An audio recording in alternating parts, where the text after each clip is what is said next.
നമസ്തേ പുത്തൻ പുലരിയിലേക്ക് എല്ലാ പ്രിയപ്പെട്ട പ്രേക്ഷകർക്കും സ്വാഗതം. ഞാൻ വീണ പ്രസാദ്. ഞാൻ ദേവിക ബൈജു. ആദ്യം നോക്കാം പ്രധാന വാർത്തകൾ. പ്രധാനമന്ത്രി നരേന്ദ്രമോദി ഇന്ന് അമേരിക്കയിൽ. ഡൊണാൾഡ് ട്രംപുമായി കൂടിക്കാഴ്ച നാളെ. ഗാസ ഏറ്റെടുക്കുമെന്ന് ജോർദൻ രാജാവിനോട് ട്രംപ്.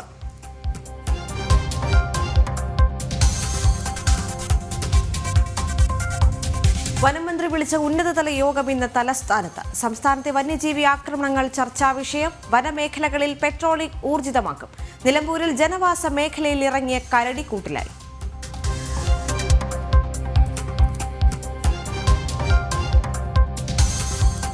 സംസ്ഥാനത്ത് എല്ലാവർക്കും വീട് വാക്കുകളിൽ മാത്രം. അന്തിയുറങ്ങാൻ വീടില്ലാതെ 16,513 പട്ടികവർഗ കുടുംബങ്ങൾ. 5,736 കുടുംബങ്ങൾക്ക് ഭൂമി പോലുമില്ല. 9 വർഷങ്ങൾക്കിടെ ബജറ്റ് വിഹിതത്തിൽ ചെലവഴിച്ചത് 11%. ജനം ബ്രേക്കിംഗ്.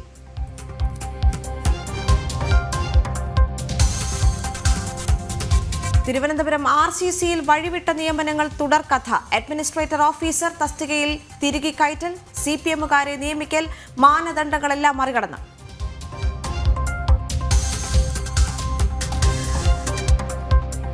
പാതിവില തട്ടിപ്പ് കേസ് അന്വേഷിക്കാൻ ED. പ്രതി അനന്തു കൃഷ്ണനെ ചോദ്യം ചെയ്യും. കേസിൽ ECIR രജിസ്റ്റർ ചെയ്തു. പ്രാഥമിക വിവരശേഖരണം തുടർന്ന് ക്രൈംബ്രാഞ്ച്.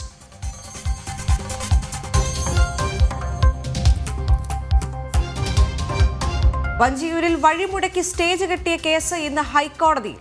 MV ഗോവിന്ദൻ ഹാജരാകും. കോടതിയലക്ഷ്യ ഹർജി പരിഗണിക്കും.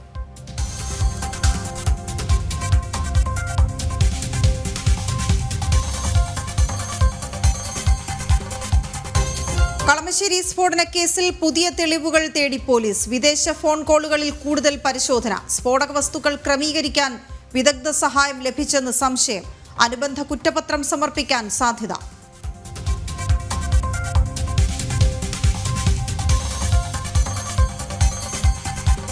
ചാമ്പ്യൻസ് ട്രോഫി കളിക്കാൻ ബുംറയും ജയ്സ്വാളും ഇല്ല. ഹർഷിത് റാണയും വരുൺ ചക്രവർത്തിയും പകരമെത്തും. ഇന്ത്യ ഇംഗ്ലണ്ട് 3ാം ഏകദിനം ഇന്ന് അഹമ്മദാബാദിൽ. കേരളം ജമ്മു കശ്മീർ രഞ്ജി ക്വാർട്ടർ ആവേശകരമായ അന്ത്യത്തിലേക്ക്. സമനില നേടിയാൽ കേരളം സെമിയിൽ. ഈ സമീപ കാലങ്ങളിലെല്ലാം തന്നെ നമ്മൾ ചർച്ചയായി അല്ലെങ്കിൽ 1-2 വർഷങ്ങളായി തന്നെ തുടർച്ചയായി ചർച്ച ചെയ്തുകൊണ്ടിരിക്കുന്ന ഒരു വിഷയമാണ് സംസ്ഥാനത്തെ വന്യജീവി ആക്രമണങ്ങൾ. വനമേഖലയുമായി അതിർത്തി പങ്കിടുന്ന ഗ്രാമങ്ങളിലെല്ലാം തന്നെ ഈ വന്യജീവികളുടെ ആക്രമണങ്ങൾ തുടർക്കഥയാവുകയാണ്. അത് കടുവയായിക്കോട്ടെ, പുലിയായിക്കോട്ടെ, ആനയായിക്കോട്ടെ, കാട്ടുപന്നി, കാട്ടുപോത്ത് തുടങ്ങി വിവിധ വന്യജീവികൾ ഇങ്ങനെ ആക്രമിക്കുക, കൊലപ്പെടുത്തുക. നമുക്കൊട്ടേറെ ജീവനുകൾ നഷ്ടമായിരിക്കുന്നു. വലിയ കണക്കാണ് ഓരോ വർഷത്തെയും കണക്ക്. ഈ അടുത്ത സമീപകാലത്തെ വർഷങ്ങളിലെ കണക്കെടുത്തു കഴിഞ്ഞാൽ നമുക്ക് മനസ്സിലാക്കാൻ കഴിയുന്നത്. പക്ഷേ ഇതിന്മേൽ എന്ത് നടപടി എടുക്കുന്നു എന്നുള്ളത് തുടർച്ചയായി ഉയർന്നു നിൽക്കുന്ന ചോദ്യവുമാണ്. ഇന്ന് സംസ്ഥാനത്ത് ഈ വന്യജീവി ആക്രമണങ്ങൾ തുടർക്കഥയായ പശ്ചാത്തലത്തിൽ വനംവകുപ്പ് മന്ത്രി AK ശശീന്ദ്രൻ്റെ നിർദ്ദേശപ്രകാരം ഒരു ഉന്നതതല യോഗം വിളിച്ചിട്ടുണ്ട്. ഉച്ചയ്ക്ക് 2:30-നാണ് യോഗം. ചീഫ് വൈൽഡ് ലൈഫ് വാർഡൻ ഉൾപ്പെടെ വനംവകുപ്പുമായി ബന്ധപ്പെട്ട എല്ലാ വിഭാഗം ഉദ്യോഗസ്ഥരും ഈ യോഗത്തിൽ പങ്കെടുക്കും. വന്യജീവി ആക്രമണങ്ങൾക്കെതിരെ ജനങ്ങളുടെ പ്രതിഷേധം ശക്തമായ സാഹചര്യത്തിലാണ് യോഗം ചേരുന്നത്. ടിൻഡു ദാസ് ചേരുന്നു വിവരങ്ങളുമായി. Tindu, good morning. ഈ പ്രതിഷേധം ശക്തമായ സാഹചര്യത്തിൽ യോഗം ചേരുന്നു എന്ന് പറയുന്നുണ്ടല്ലോ. പ്രതിഷേധം ശക്തമായതുകൊണ്ട് കണ്ണിൽ പൊടിയിടാൻ ചില യോഗങ്ങൾ ചേരുന്നത് പലപ്പോഴും കണ്ടിട്ടുണ്ട്.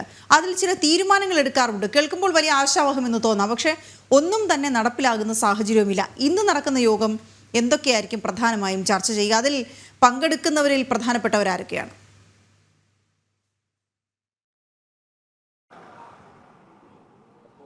വീണ, നമസ്കാരം. സംസ്ഥാനത്ത് കാട്ടാന ആക്രമണം തുടർക്കഥയാവുന്ന സാഹചര്യത്തിലാണ് വനം മന്ത്രി വനം വകുപ്പ് മേധാവിയോട് അടിയന്തരമായിട്ടൊരു യോഗം വിളിച്ചു ചേർക്കാനുള്ള നിർദ്ദേശം നൽകിയിട്ടുള്ളത്. തിരുവനന്തപുരത്ത് ഇന്ന് ഈ യോഗം ചേരും. വനം വകുപ്പിലെ എല്ലാ പ്രധാനപ്പെട്ട ഉദ്യോഗസ്ഥരും അതോടൊപ്പം തന്നെ എല്ലാ പ്രധാനപ്പെട്ട വിഭാഗങ്ങളിലെ മേധാവികളും ഈ യോഗത്തിൽ പങ്കെടുക്കുമെന്നാണ് നമുക്ക് അറിയാൻ സാധിക്കുന്നത്. ഇന്ന് ഈ യോഗത്തിന്റെ പ്രധാന അജണ്ട എന്ന് പറയുന്നത് PRT എന്നൊരു സേനാംഗത്തെ രൂപീകരിക്കുക. അതായത് പ്രൈമറി റെസ്പോൺസ് ടീം, അതായത് സന്നദ്ധ സംഘടനകളെയും അതോടൊപ്പം തന്നെ പ്രദേശത്തെ നാട്ടുകാരിൽ ഈ ടീമിൽ പങ്കെടുക്കാൻ താല്പര്യമുള്ള ആളുകളെ ഉൾപ്പെടുത്തിക്കൊണ്ട് പ്രൈമറി റെസ്പോൺസ് ടീമിനെ ഉണ്ടാക്കുക എന്നതാണ് ഇന്നത്തെ യോഗത്തിന്റെ പ്രധാനമായിട്ടുള്ള ഒരു അജണ്ട എന്ന് പറയുന്നത്. അപ്പോൾ ഇത്തരത്തിലൊരു മുന്നൊരുക്കങ്ങൾ, അതായത് വന്യജീവി അല്ലെങ്കിൽ കാട്ടാന ആക്രമണത്തിന് മുന്നോടിയായിട്ട് ഒരു റെസ്പോൺസ് ടീം തയ്യാറാക്കി അവരിൽ നിന്നും ആദ്യം ഇത്തരത്തിലുള്ള മൃഗങ്ങൾ പുറത്തേക്ക് ഇറങ്ങുന്നുണ്ടോ അല്ലെങ്കിൽ ആ മൃഗങ്ങളുടെ സാന്നിധ്യം മനസ്സിലാക്കി വനം വകുപ്പിനെ അറിയിക്കുക എന്നതായിരിക്കും ലക്ഷ്യം. ലക്ഷ്യം. അത്തരത്തിലൊരു PRT ടീമിനെ ആദ്യഘട്ടത്തിൽ അല്ലെങ്കിൽ ഈ ഘട്ടത്തിൽ നിയോഗിക്കുക എന്നതാണ് ഇന്നത്തെ ചർച്ചയുടെ അല്ലെങ്കിൽ യോഗത്തിന്റെ അജണ്ട എന്ന് പറയുന്നത്. നമുക്കറിയാം, സംസ്ഥാനത്ത് കഴിഞ്ഞ കുറച്ച് മാസങ്ങളായിട്ട് തുടർക്കഥയായി കേട്ടുകൊണ്ടിരിക്കുന്ന കാര്യമാണ് കാട്ടാന ആക്രമണം, അതോടൊപ്പം തന്നെ വന്യജീവി ആക്രമണം. ഇതിലൊരു തീരുമാനം അല്ലെങ്കിൽ ഇതിലൊരു അറുതി ഉണ്ടാക്കാനായിട്ട് സംസ്ഥാന സർക്കാരോ വനം വകുപ്പോ കിണഞ്ഞ് പരിശ്രമിച്ചിട്ടും നടക്കുന്നില്ല. അപ്പോൾ ആ ഒരു സാഹചര്യത്തിൽ കൂടിയാണ് ഇന്ന് സന്നദ്ധ സംഘടനകളെയും നാട്ടുകാരെയൊക്കെ ചേർത്തുകൊണ്ട് ഒരു PRT ടീമും കൂടെ ഉൾപ്പെടുത്തിക്കൊണ്ട് എന്തെങ്കിലും നടക്കുമോ എന്ന കാര്യത്തിലേക്ക് ആലോചന വരുന്നതോടൊപ്പം തന്നെ ഈ യോഗത്തിൽ RRT ടീമിൽ നിന്നുള്ള, അതായത് മറ്റു വകുപ്പുകളിലെ മറ്റു മേഖലകളിലെ RRT ടീമിൽ നിന്നുള്ള ആൾക്കാരെയൊക്കെ യോഗത്തിൽ പങ്കെടുപ്പിക്കുന്നുണ്ട്. അതോടൊപ്പം തന്നെ വനം വകുപ്പിലെ ഗവേഷകർ തുടങ്ങിയ ആളുകളും ഈ യോഗത്തിൽ പങ്കെടുക്കുന്നുണ്ട്. കാരണം നമുക്കറിയാം, ഈ കാട്ടാന ആക്രമണങ്ങൾ അല്ലെങ്കിൽ വന്യജീവി ആക്രമണങ്ങൾ ഏത് സാഹചര്യത്തിലാണ് ഉണ്ടാകുന്നത്, എവിടെയാണ് സർക്കാരിനെ പിഴച്ചു പോയിട്ടുള്ളതെന്ന് ഇതുവരെ അവർക്ക് കണ്ടെത്താൻ സാധിച്ചിട്ടില്ല. അതുകൊണ്ട് തന്നെയാണ് ഒരു അടിയന്തര യോഗം വിളിച്ചു ചേർത്തിട്ടുള്ളത്. അപ്പോൾ ഈ യോഗത്തിൽ പല വിഭാഗങ്ങളിൽ നിന്നുള്ള അഭിപ്രായങ്ങൾ കേൾക്കും, അതിൽ നിന്നും ഒരു തീരുമാനത്തിലേക്ക് എത്തുമെന്നാണ് നമുക്ക് അറിയാൻ സാധിക്കുന്നത്. ഇത്തരം സംഭവങ്ങൾ ഉണ്ടാകുമ്പോൾ ഉടനടി യോഗങ്ങൾ ചേരുന്നത് കണ്ടിട്ടുണ്ട്. അതിലെല്ലാം ഇതുപോലെ അഭിപ്രായങ്ങൾ ആരായുന്നു, നിർദ്ദേശങ്ങൾ ശേഖരിക്കുന്നു, തുടർന്ന് തീരുമാനങ്ങളിലേക്ക് എത്തുന്നു. പക്ഷെ അന്ന് എടുത്ത തീരുമാനങ്ങളിൽ എന്തൊക്കെ നടപ്പിലായി എന്ന വിലയിരുത്തൽ കൂടി ഈ യോഗത്തിൽ ഉണ്ടാകുമോ? അതുണ്ടാകേണ്ടതല്ലേ?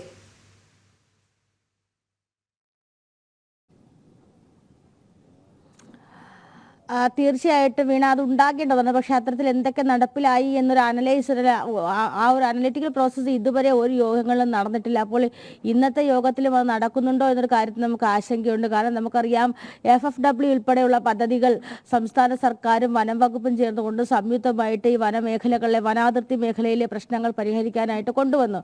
ആനത്താര കോരുന്നതും അതോടൊപ്പം തന്നെ ചെക്ക് ഡാമുകൾ നിർമ്മിക്കുന്നതും ആനകൾക്ക് ഭക്ഷണം അല്ലെങ്കിൽ വന്യജീവികൾക്ക് ഭക്ഷണവും വെള്ളവും എത്തിച്ചു കൊടുക്കുന്ന പദ്ധതികൾ, ഈ കാട്ടുകൊന്ന വെട്ടിക്കളയുന്ന പദ്ധതികൾ, ഇതൊക്കെ സമഗ്രമായിട്ട് എല്ലാ വർഷവും ഒക്കെ കൊണ്ടുവരുന്ന പദ്ധതികൾ. എന്നിട്ട് ഈ പ്രശ്നങ്ങൾ പരിഹരിക്കാൻ സർക്കാരിന് കഴിഞ്ഞിട്ടില്ല എന്നതാണ് ഏറ്റവും പ്രധാനപ്പെട്ട കാര്യം.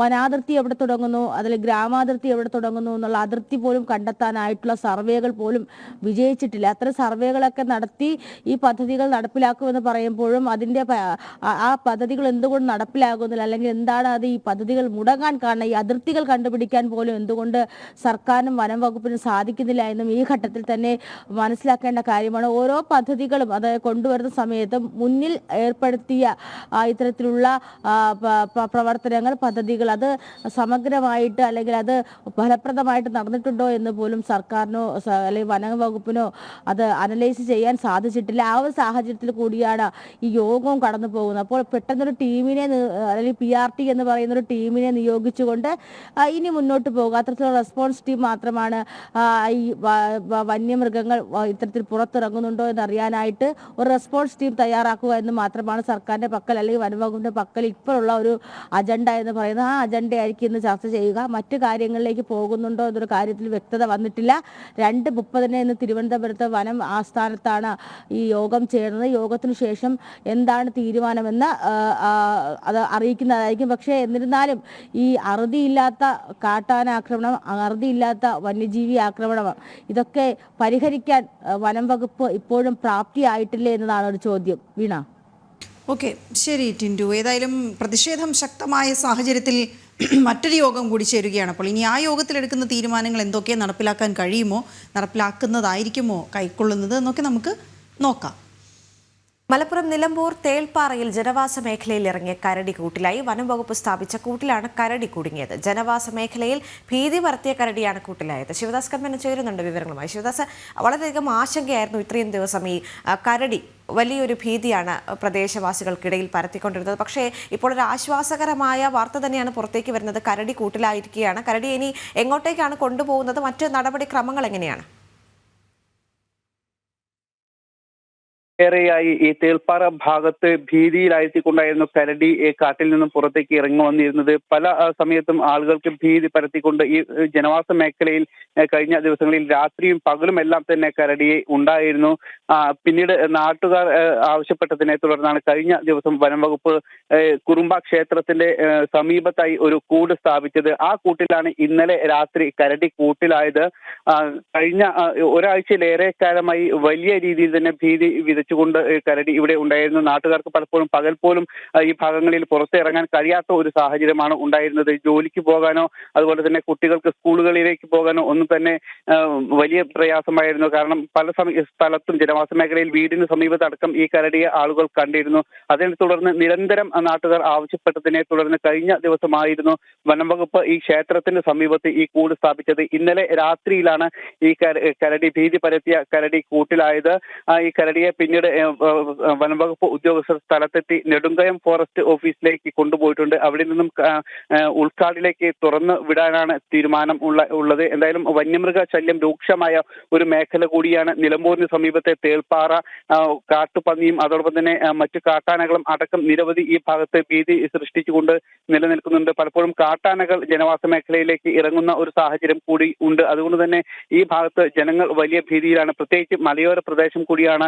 കൂടുതൽ ആളുകൾ കൃഷി ഉപജീവന മാർഗമാക്കി ജീവിക്കുന്ന ആളുകൾ കൂടിയാണ് ഇവിടെ ഉള്ളത്. അതുകൊണ്ട് തന്നെ വ്യാപകമായി കൃഷി നശിപ്പിക്കുന്ന ഒരു സാഹചര്യം ഉണ്ട്. നിരന്തരം കാട്ടുപന്നികൾ ഈ ഭാഗത്തേക്ക് ഇറങ്ങുന്ന ഒരു സാഹചര്യം ഉണ്ട്. പക്ഷേ ഇവിടെ ഫെൻസിംഗ് അടക്കമുള്ള അത്തരത്തിലുള്ള സംവിധാനങ്ങൾ ഒന്നും തന്നെ ഇല്ല. പലപ്പോഴും നാട്ടുകാർ ഇതുമായി ബന്ധപ്പെട്ട് നിവേദനങ്ങൾ നൽകിയിട്ടുണ്ട്. പക്ഷേ അത്തരം കാര്യങ്ങളിൽ ഒന്നും തന്നെ ഒരു നടപടിയും ഉണ്ടായിട്ടില്ല. എന്തായാലും ഇപ്പോൾ കഴിഞ്ഞ ദിവസങ്ങളിൽ ഭീതി പരത്തിയ കരടി കൂട്ടിലായിരിക്കുന്നു എന്നത് വലിയ ആശ്വാസം തന്നെയാണ്.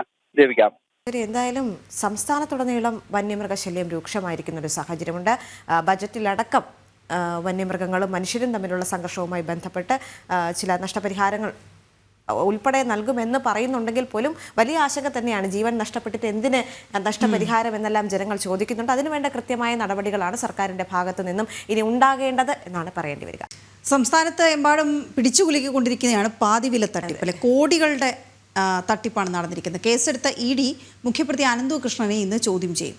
ജയിലിലെത്തി ചോദ്യം ചെയ്യാൻ കോടതിയിൽ നിന്ന് അനുമതി വാങ്ങിയോ അറസ്റ്റ് രേഖപ്പെടുത്തിയ ശേഷം കസ്റ്റഡിയിലെടുത്തോ ആയിരിക്കും ചോദ്യം ചെയ്യൽ. അനന്തകൃഷ്ണന്റെ കള്ളപ്പണ ഇടപാടുകൾ, തട്ടിപ്പിലൂടെ സ്വരൂപിച്ച പണത്തിന്റെ നിക്ഷേപങ്ങൾ, ബെനാമി ഇടപാടുകൾ എന്നിവയിലാണ് അന്വേഷണം നടക്കുക. കിരൺ കുമാർ ചേരുന്നു വിവരങ്ങളുമായി. കിരൺ, വളരെ പ്രധാനപ്പെട്ട എന്തൊക്കെ കാര്യങ്ങളാണ് ED ഇന്ന് അനന്തകൃഷ്ണനിൽ നിന്ന് ചോദിച്ചറിയുക? ഏതൊക്കെ മേഖലകളിലേക്ക്? ഈ തട്ടിപ്പിന്റെ വ്യാപ്തി അനുദിനം കൂടി വരുന്ന സാഹചര്യം കൂടിയാണ്. അതേസമയം പരാതികൾ ആയി കിട്ടുന്നത് കുറവാണ് എന്ന രീതിയിൽ പരാതികൾ കൂടി കിട്ടിക്കഴിഞ്ഞിരുന്നു എങ്കിൽ വലിയ വ്യാപ്തി ഈ കോടിക്കണക്കിന് രൂപയിൽ ഉണ്ടാകും എന്ന കാര്യവും കൂടി വ്യക്തമാണല്ലോ. വീണ, ഈ സംസ്ഥാന വ്യാപകമായി നടന്നിട്ടുള്ള തട്ടിപ്പിലെ അന്വേഷണം ED കൂടി ഏറ്റെടുക്കുകയാണ്. ഏതായാലും വളരെ വൈകാതെ തന്നെ ഈ കേസിലെ മുഖ്യപ്രതിയായിട്ടുള്ള അനന്തു കൃഷ്ണനെ ചോദ്യം ചെയ്യാനായിട്ട് ED അതിനുവേണ്ടിയുള്ള നടപടികൾ ആരംഭിക്കും എന്ന് തന്നെയാണ് മനസ്സിലാക്കാൻ സാധിക്കുന്നത്. ഇതിൻ്റെ പ്രാഥമിക നടപടി എന്നുള്ള രീതിയിൽ തന്നെ ECIR ED രജിസ്റ്റർ ചെയ്തിട്ടുണ്ട്. ഇനി വരും ദിവസങ്ങളിൽ ഏതായാലും ഇയാളിപ്പോൾ റിമാൻഡിലാണ് ഉള്ളത്. മൂവാറ്റുപുഴ ജയിലിലാണ് അനന്തു കൃഷ്ണൻ കഴിയുന്നത്. അതുകൊണ്ട് തന്നെ ഇയാളെ ഉടനെ കോടതിയിൽ നിന്ന് അനുമതി വാങ്ങിയോ അല്ലെങ്കിൽ പിന്നീട് ഇയാളുടെ അറസ്റ്റ് രേഖപ്പെടുത്തിയോ കസ്റ്റഡിയിൽ വാങ്ങി ചോദ്യം ചെയ്യുന്നതിന് വേണ്ടിയുള്ള നീക്കമാണ് ഏതായാലും EDയുടെ ഭാഗത്തു നിന്നും ഉണ്ടാകുന്നത്. ഈ കേസിൻ്റെ വ്യാപ്തി നേരത്തെ തന്നെ പുറത്തു വന്നിരുന്നതാണ്. അതായത് വലിയ രീതിയിൽ തന്നെയുള്ള തട്ടിപ്പുകളാണ് നടന്നിരിക്കുന്നത്. കോടികളുടെ തട്ടിപ്പ് നടന്നിട്ടുണ്ട് എന്നുള്ളൊരു കാര്യം നേരത്തെ തന്നെ വ്യക്തമായതാണ്. കഴിഞ്ഞ ദിവസം ഈ മൂവാറ്റുപുഴ പോലീസ് രജിസ്റ്റർ ചെയ്തിട്ടുള്ള കേസിൽ, അത് ഏതാനും കേസുകൾ മാത്രമാണ് മൂവാറ്റുപുഴ പോലീസ് സ്റ്റേഷനിൽ രജിസ്റ്റർ ചെയ്തിട്ടുള്ളത്. ഈ കേസിന്റെ ഭാഗമായിട്ടാണ് നിലവിലിപ്പോൾ അനന്തു കൃഷ്ണനെ അറസ്റ്റ് ചെയ്ത് റിമാൻഡ് ചെയ്തിരിക്കുന്നത്. ഈ കേസിൽ ഇന്നലെ അനന്തു കൃഷ്ണന്റെ ജാമ്യാപേക്ഷ കോടതി പരിഗണിക്കുന്നുണ്ടായിരുന്നു. ആ സമയത്ത് മൂവാറ്റുപുഴ പോലീസ് വ്യക്തമാക്കിയിരിക്കുന്ന ഒരു കാര്യം 99 കോടി രൂപയുടെ തട്ടിപ്പാണ് നിലവിൽ നടന്നിട്ടുള്ളത് എന്നുള്ളൊരു കാര്യമാണ്. ഈ ജാമ്യാപേക്ഷ പരിഗണിച്ച കോടതി ഇയാളുടെ ജാമ്യാപേക്ഷ തള്ളുകയും ചെയ്തിരുന്നു. മാത്രമല്ല കോടതി പറഞ്ഞൊരു കാര്യം സംസ്ഥാന വ്യാപകമായി തന്നെ നടന്നിട്ടുണ്ട്. അതുകൊണ്ട് തന്നെ പ്രഥമ ദൃഷ്ട്യാ തന്നെ അനന്തു കുറ്റക്കാരനാണ് എന്നുള്ളത് വ്യക്തമാണ്. മാത്രമല്ല സംസ്ഥാനത്തിൻ്റെ വിവിധ പോലീസ് സ്റ്റേഷനുകളിൽ രജിസ്റ്റർ ചെയ്തിട്ടുള്ള കേസുകളിലെല്ലാം തന്നെ കോടികളുടെ തട്ടിപ്പാണ് നടന്നിട്ടുള്ളത് എന്നുള്ളൊരു കാര്യം വ്യക്തമാണ് എന്നുള്ളത് തന്നെയാണ്. ഏതായാലും ഈ കേസിൻ്റെ കൂടുതൽ വിവരങ്ങൾ ഇനിയും പുറത്തു വരാനുണ്ട്. ഇയാളുടെ ബാങ്ക് അക്കൗണ്ടുകൾ അടക്കമുള്ള കാര്യങ്ങൾ പരിശോധിക്കാനുണ്ട്. ഈ കാര്യങ്ങളിലേക്ക് കൂടി വളരെ വൈകാതെ തന്നെ ED കടക്കുമെന്ന് തന്നെയാണ് മനസ്സിലാക്കുന്നത്. ഓക്കെ, ശരി കിരൺ വിവരങ്ങൾ നൽകുകയായിരുന്നു. പാതിവില തട്ടിപ്പിൽ എന്താണ് ഇനി ഇന്നത്തെ ED നടപടി എന്നുള്ളത് സംബന്ധിച്ച്. മറ്റ് റിപ്പോർട്ടുകളിലേക്ക് കൂടി എത്തുമ്പോൾ കോട്ടയത്തെ നഴ്സിംഗ് സ്കൂളിൽ 1-ാം വർഷ വിദ്യാർത്ഥികളെ റാഗ് ചെയ്ത സംഭവത്തിൽ 5 വിദ്യാർത്ഥികൾക്ക് സസ്പെൻഷനിലായ 5 പേരും 3-ാം വർഷ വിദ്യാർത്ഥികളാണ്. വിദ്യാർത്ഥികളെ കസ്റ്റഡിയിലെടുത്ത് ഗാന്ധിനഗർ പോലീസ്. മിഥുൻ അയ്യപ്പൻ ചേരുന്നുണ്ട് വിവരങ്ങളുമായി. മിഥുൻ, ഈ ആന്റി റാഗിംഗ് സ്ക്വാഡൊക്കെ എല്ലാ ക്യാമ്പസുകളിലും ഉണ്ടെങ്കിൽ പോലും ഇത് ഫലവത്താകുന്നുണ്ടോ എന്നുള്ള കാര്യം സംശയമാണ്. കാരണം അത്തരം വാർത്തകളാണ് കഴിഞ്ഞ കുറച്ചു കാലങ്ങളായി പുറത്തേക്ക് വന്നുകൊണ്ടിരിക്കുന്നത്. നിലവിൽ ഇപ്പോൾ അവിടെ നിന്ന് ലഭിക്കുന്ന ഏറ്റവും പുതിയ വിവരങ്ങൾ എന്തൊക്കെയാണ്? മറ്റ് വിശദാംശങ്ങൾ കൂടി. തീർച്ചയായിട്ടും ക്രൂരമായ ഒരു റാഗിങ്ങിന്റെ വിവരങ്ങളാണ് കഴിഞ്ഞ ദിവസം കോട്ടയത്ത് നിന്ന് പുറത്തു വന്നത്. കോട്ടയം ഗാന്ധിനഗർ സ്കൂൾ ഓഫ് നഴ്സിംഗിൽ വിദ്യാർത്ഥികളെ റാഗ് ചെയ്ത 5 വിദ്യാർത്ഥികളെ 3-ാം വർഷ വിദ്യാർത്ഥികളെയാണ് ഇപ്പോൾ പോലീസ് കസ്റ്റഡിയിലെടുക്കുകയും അതുപോലെ തന്നെ കോളേജ് അതിന്റെ അച്ചടക്ക നടപടിയിലേക്ക് നീങ്ങുകയും ചെയ്തിരിക്കുന്നത്. അവരെ സസ്പെൻഡ് ചെയ്തുകൊണ്ടാണ് കോളേജ് നടപടിയെടുത്തത്. കോട്ടയം മൂന്നിലവ് സ്വദേശിയായിട്ടുള്ള സാമുവൽ, വയനാട് നടവയൽ സ്വദേശിയായിട്ടുള്ള ജീവ, മലപ്പുറം മഞ്ചേരി സ്വദേശിയായിട്ടുള്ള റിജിൽ ജിത്ത്, മലപ്പുറം വണ്ടൂർ സ്വദേശിയായിട്ടുള്ള രാഹുൽ രാജ്, കോട്ടയം കോരുത്തോട് സ്വദേശിയായിട്ടുള്ള വിവേക് എന്നിവരെയാണ് പോലീസ് കസ്റ്റഡിയിൽ എടുത്തിട്ടുള്ളത്. ഇവരെ കോളേജിൽ നിന്ന് സസ്പെൻഡ് ചെയ്യുകയും ചെയ്തിട്ടുണ്ട്. 1-ാം വർഷ വിദ്യാർത്ഥികളെ 3-ാം വർഷ വിദ്യാർത്ഥികൾ ക്രൂരമായി റാഗ് ചെയ്തു എന്നാണ് പരാതി. ഏതാണ്ട് 3 മാസത്തോളം നീണ്ടു നിൽക്കുന്ന ഒരു റാഗിംഗ് ആണ് ഉണ്ടായിരുന്നത്. ഇവർ ഭയന്നുകൊണ്ട് വീണ്ടും ഉപദ്രവിക്കുമെന്നുള്ള ഭയം കാരണമാണ് ഇത് പുറത്തു പറയാതിരുന്നത്. അവർ ക്രൂരമായി റാഗ് ചെയ്തിരുന്ന രീതിയെല്ലാം ഇപ്പോൾ ഈ റാഗിങ്ങിന് ഇരയായിട്ടുള്ള വിദ്യാർത്ഥികൾ വ്യക്തമാക്കിയിട്ടുണ്ട്. സ്വകാര്യ ഭാഗങ്ങളിൽ നമ്മൾ വ്യായാമത്തിന് വേണ്ടി ഉപയോഗിക്കുന്ന ഡംബൽ തൂക്കിയിട്ട് ഉപദ്രവിച്ചു എന്നതും അതുപോലെ തന്നെ കോമ്പസ് അടക്കമുള്ള ഉപകരണങ്ങൾ കൊണ്ട് മുറിവേൽപ്പിച്ചിരുന്നു എന്നുമാണ് ഈ പരാതിയിൽ പറയുന്നത്. പരാതിയുടെ അടിസ്ഥാനത്തിലാണ് പോലീസ് കേസെടുത്ത് അന്വേഷണം ആരംഭിച്ചതും. പക്ഷേ ഏറ്റവും പ്രധാനപ്പെട്ട കാര്യം എന്ന് പറയുന്നത് കേസെടുത്ത അന്വേഷണം ആരംഭിച്ചതിന് ശേഷമാണ് ഇത്തരത്തിൽ കോളേജ് ഇത് സംബന്ധിച്ചൊരു പരാതി അല്ലെങ്കിൽ ഇതിനൊരു നടപടിയിലേക്ക് നീങ്ങുന്നത് എന്നുള്ളതാണ് ഏറ്റവും പ്രധാനപ്പെട്ട കാര്യം. കഴിഞ്ഞ 3 മാസമായി അവിടെ ഇത്തരത്തിൽ സെപ്റ്റംബറിൽ ആരംഭിച്ച ഇത്തരത്തിലുള്ള പീഡനങ്ങൾ, റാഗിങ് ഈ ജനുവരി വരെ തുടർന്നു എന്നാണ് ഈ വിദ്യാർത്ഥികൾ പറയുന്നത്, പരാതിയിൽ പറയുന്നത്. അപ്പോൾ ഈ 3 മാസക്കാലവും ഇത്തരത്തിൽ നിർബാധം ഈ റാഗിങ് തുടരുന്നതിന് വേണ്ടി അവിടെ സാഹചര്യം ഉണ്ടായിരുന്നു. ആന്റി റാഗിംഗ് സെല്ലെല്ലാം അവിടെ നിഷ്ക്രിയമായിരുന്നു എന്ന് തന്നെയാണ് ഇതിൽ നിന്നെല്ലാം മനസ്സിലാക്കാൻ സാധിക്കുന്നത്. ഏതായാലും ഇപ്പോൾ ഇവർ ഗാന്ധിനഗർ പോലീസിന്റെ കസ്റ്റഡിയിലാണ് ഉള്ളത്. മറ്റ് നടപടിക്രമങ്ങളിലേക്ക് ഇന്ന് തന്നെ നടക്കും. വിശദമായ അന്വേഷണം നടത്തുമെന്ന് തന്നെയാണ് പ്രതീക്ഷിക്കുന്നത്. ഏതായാലും നടപടികൾ പുരോഗമിച്ചുകൊണ്ടിരിക്കുകയാണ്. കോളേജിന്റെ ഭാഗത്തുനിന്ന് അച്ചടക്ക നടപടി ഉണ്ടായിരിക്കുന്നു. പോലീസ് കസ്റ്റഡിയിൽ എടുത്തിട്ടുണ്ട് ഈ 5 പേരെയും. മിഥുൻ, ഈ 5 പേർക്കും മുൻപ് ഇവർക്കെതിരെ ഏതെങ്കിലും തരത്തിലുള്ള പരാതികൾ ക്യാമ്പസിൽ നിന്ന് തന്നെ ഉയർന്നു വന്ന സാഹചര്യമുണ്ടോ? മറ്റ് വിദ്യാർത്ഥികൾ ഇവരെക്കുറിച്ച് എന്താണ് പറയുന്നത്? അവരും സമാനമായ ക്രൂരമായ റാഗിങ്ങിന് വിധേയരായിട്ടുണ്ടോ? അതുമായി ബന്ധപ്പെട്ട് എന്തെങ്കിലും അറിയാൻ സാധിക്കുന്നുണ്ടോ? നിലവിലിപ്പോൾ ഈ 3-ാം വർഷ വിദ്യാർത്ഥികൾ 1-ാം വർഷ വിദ്യാർത്ഥികളെ പുതുതായി എത്തിയ വിദ്യാർത്ഥികളെ റാഗ് ചെയ്യുന്ന ഒരു രീതിയാണ് ഇപ്പോൾ ഈ ഗാന്ധിനഗർ കോളേജിൽ ഉണ്ടായിരിക്കുന്നത്. അതിൽ തന്നെ ഇവർ 3 മാസത്തോളം ഇത്തരത്തിലുള്ള പീഡനത്തെ ഇരയായിരുന്നു എന്നുള്ളത് ഇപ്പോഴാണ് തുറന്നു പറഞ്ഞത് എന്ന് വിദ്യാർത്ഥികൾ പരാതിപ്പെട്ടത് ഇപ്പോഴാണ് എന്നുള്ളതാണ്. അപ്പോൾ ഇതുകൊണ്ട് ഇതിനു മുൻപ് ഇത്തരത്തിലുള്ള ഏതെങ്കിലും രീതിയിൽ പരാതി ഇവർക്കെതിരെ ഉണ്ടായിരുന്നോ എന്ന് സംബന്ധിച്ച് ഇപ്പോൾ വ്യക്തമല്ല. പോലീസ് ഇവരെ കസ്റ്റഡിയിലെടുത്ത് അന്വേഷണം നടത്തുന്നുണ്ട്. ഈ ഇപ്പോഴുണ്ടായിരിക്കുന്ന ഈ റാഗിങ്ങിനെ കുറിച്ച് പരാതി പറയുന്നതും ഈ 3 മാസങ്ങൾക്ക് ശേഷമാണ്. അതുകൊണ്ട് തന്നെ കൂടുതൽ പരാതികൾ ഉണ്ടാകുമോ എന്നുള്ളത് ഇനി തുറന്നു വേണം അറിയാൻ. കാരണം ഇപ്പോൾ ഈ ഒരു പുതിയ സംഭവത്തിന്റെ അടിസ്ഥാനത്തിൽ ഇവർ കസ്റ്റഡിയിൽ ആയതിന്റെ അടിസ്ഥാനത്തിൽ കൂടുതൽ ധൈര്യം സംഭരിച്ച് കൂടുതൽ വിദ്യാർത്ഥികൾ ഇവർക്കെതിരെ തുറന്നു പറച്ചിലുമായി എത്തുമോ എന്നുള്ളത് കൂടി പരിഗണിക്കേണ്ടതുണ്ട്. ഇപ്പോൾ ഈ പരാതിയുടെ അടിസ്ഥാനത്തിൽ കൂടുതൽ അന്വേഷണവും ഇതുമായി ബന്ധപ്പെട്ട് നടത്തുന്നുണ്ട്. അതിന്റെ ഭാഗമായി കൂടുതൽ പരാതികൾ ഉയർന്നു വരുമോ എന്നുള്ളതാണ് ഇനി കാണാനുള്ളത്, അറിയാനുള്ളത്. പക്ഷെ നിലവിൽ ഇപ്പോൾ ഈ പരാതി മാത്രമാണ് ഇവർക്കെതിരെ ഉള്ളത് എന്നാണ് നമുക്കിപ്പോൾ മനസ്സിലാക്കാൻ സാധിക്കുന്നത്.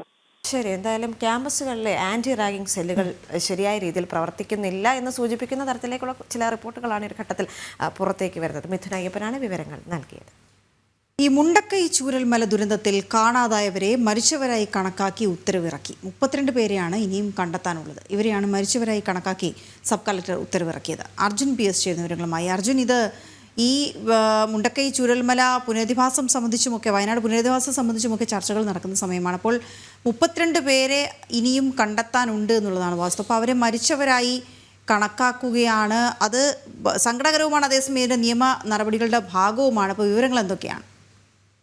Good morning. തീർച്ചയായും അത്തരത്തിൽ തന്നെയാണ്. ഇവരെ കണ്ടെത്താൻ ഇതുവരെയും സാധിച്ചിട്ടില്ല. അതായത് കഴിഞ്ഞ ദിവസങ്ങളിലൊക്കെ DNA പരിശോധന നടന്നിരുന്നു. DNA പരിശോധനയുടെ അവസാന റിസൾട്ട് ഒക്കെ വരുന്ന ഒരു സാഹചര്യം ഉണ്ടായിരുന്നു.